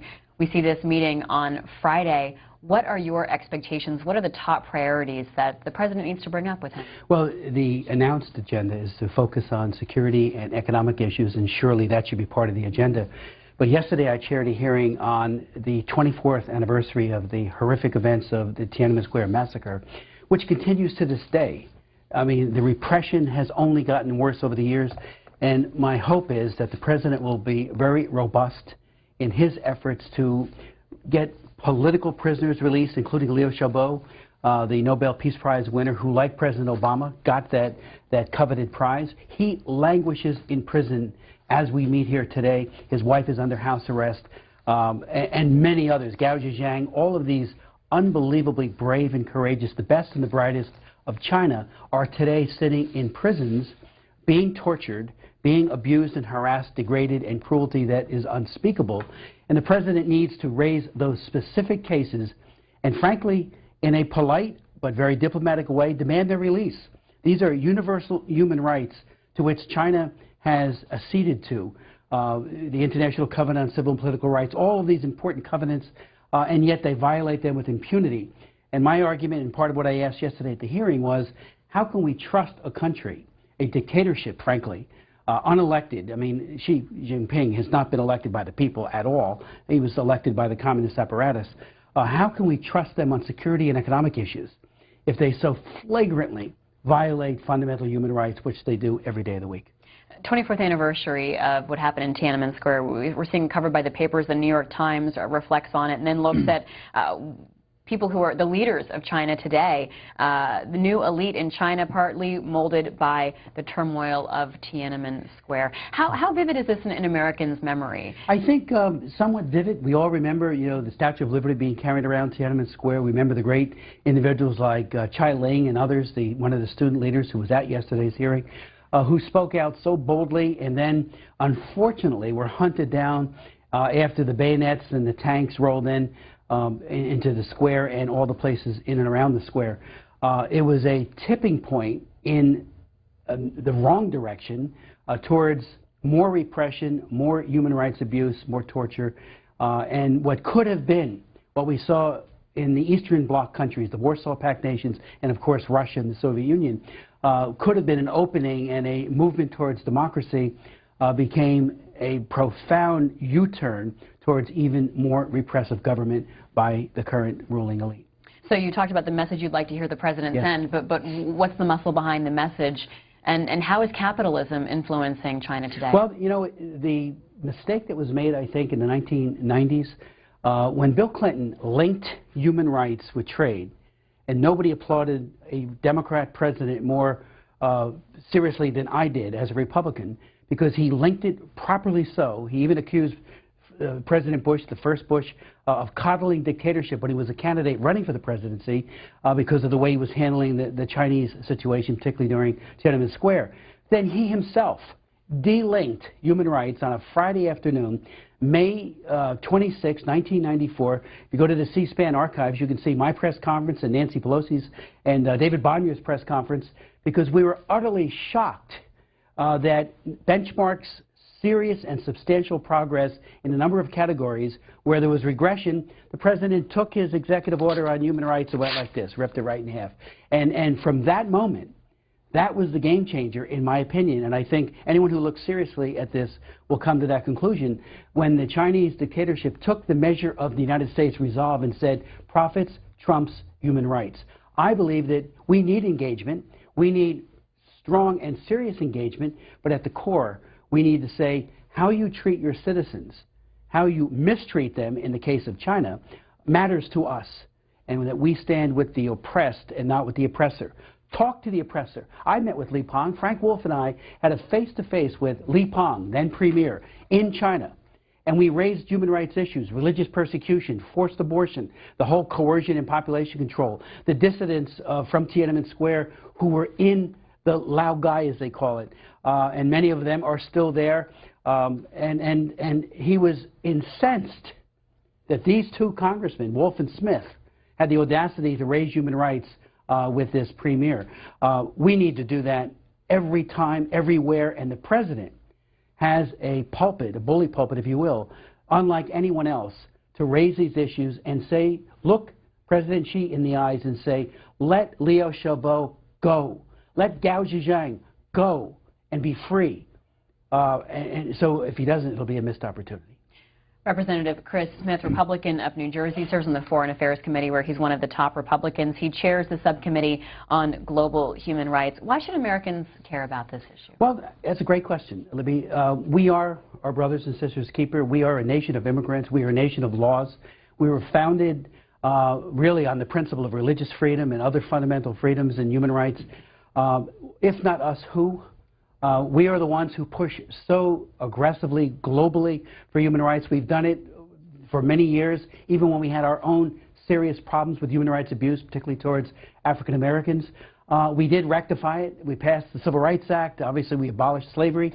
If not us, who? And I think, especially as a nation of immigrants, who can speak to all nations because we care about all nations and all the ethnicities, all people of race, color, and creed. I think we are uniquely positioned, frankly, to speak with a very consistent and even predictable voice to dictatorships to treat your people with respect. And that's, you know, the more, and frankly for me, much of what I do is animated by my faith. You know, I am a Catholic. I believe that we are our brothers and sisters' keeper. And because of that, it seems to me that whether we're, you know, one has faith or not, human rights are for everyone. Or is there going to be a reason to believe that?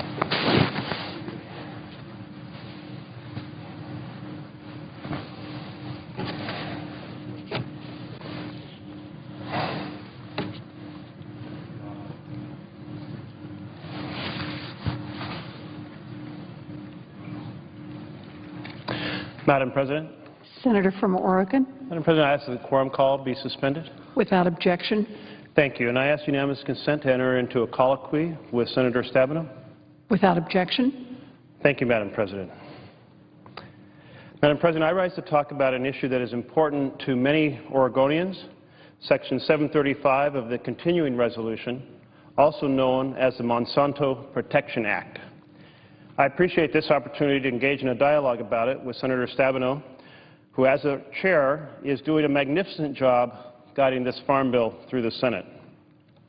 The Monsanto Protection Act refers to a policy rider that the House slipped into the recently passed continuing resolution and sent over to the Senate.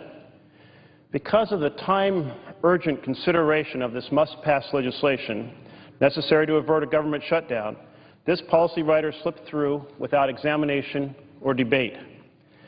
That outcome is unfortunate and unacceptable because the content of the policy rider is nothing short of astounding. It allows the unrestricted sale and planting of new variants of genetically modified seeds that a court rules have not been properly examined for their effect on other farmers, the environment, and human health. And the impact on other farmers can be significant. The current situation in Oregon of GMO wheat escaping a field test, resulting in several nations suspending the import of white wheat from the United States, underscores the fact that poorly regulated GMO cultivation can pose a significant threat to farmers who are not cultivating GMO crops. But equally troubling to the policy rider's allowance of unrestricted sale and planting of GM seeds is the fact the Monsanto Protection Act instructs the seed producers to ignore a ruling of the court, raising profound questions about the constitutional separation of powers and the ability of our courts to hold agencies accountable. Moreover, while there is undoubtedly some difference in this legislative body on the wisdom of the core policy, there should be outrage on all sides about the manner in which this policy rider was adopted. I've certainly heard that outrage from my constituents in Oregon. They've come to my town halls to protest, and more than 2,200 have written to me. In an accountable and transparent legislative system, the Monsanto Protection Act would have had to be considered by the Agricultural Committee, complete with testimony by relevant parties. And if the committee had approved the act, there would have been a subsequent opportunity to debate it on the floor of this chamber. Complete transparency with a full opportunity for the public to weigh in is essential. Since these features of an accountable and transparent legislative system were not honored, and because I think the policy itself is unacceptable, I have offered an amendment to the Farm Bill which would repeal this rider in its entirety. To this point, my efforts to introduce that amendment have been objected to, and it takes unanimous consent. This type of rider has no place in an appropriation bill to fund the federal government, and a bill that interferes with our system of checks and balances should never have become law. Thank you, Senator Berkeley. I absolutely understand your concerns about the issue and the concerns of many people about this issue. There has been a long-running understanding here that we should not be legislating on appropriations. And I share your concern that the Agriculture Committee and other appropriate committees didn't have an opportunity to engage in this debate. As you know, this language was included in the continuing resolution, the bill that funds the government, and that bill will expire on September 30th of this year. I agree with my colleague that we shouldn't extend that provision through the appropriations process. We should have the same type of full and transparent process that both you and I have talked about today. I want to assure you that I think it would be inappropriate for that language to be adopted in a conference committee or otherwise adopted in a manner designed to bypass open debate on the relevant committees and this chamber. I will do my best to oppose any effort to add this kind of extension in the conference committee on this farm bill or to otherwise extend it without appropriate legislative examination. Thank you very much, Madam Chair. I deeply appreciate your commitment to ensure that the Monsanto Protection Act is not tucked into subsequent legislation in a manner that bypasses full committee examination and Senate debate. The Farm Bill is extremely important to our nation. You have worked with me to incorporate a number of provisions that are important to the farmers in Oregon, including disaster programs responding to forest fires, specialty crop research programs, improvements in insurance for organic farmers, and low-cost loans offered through rural electrical co-ops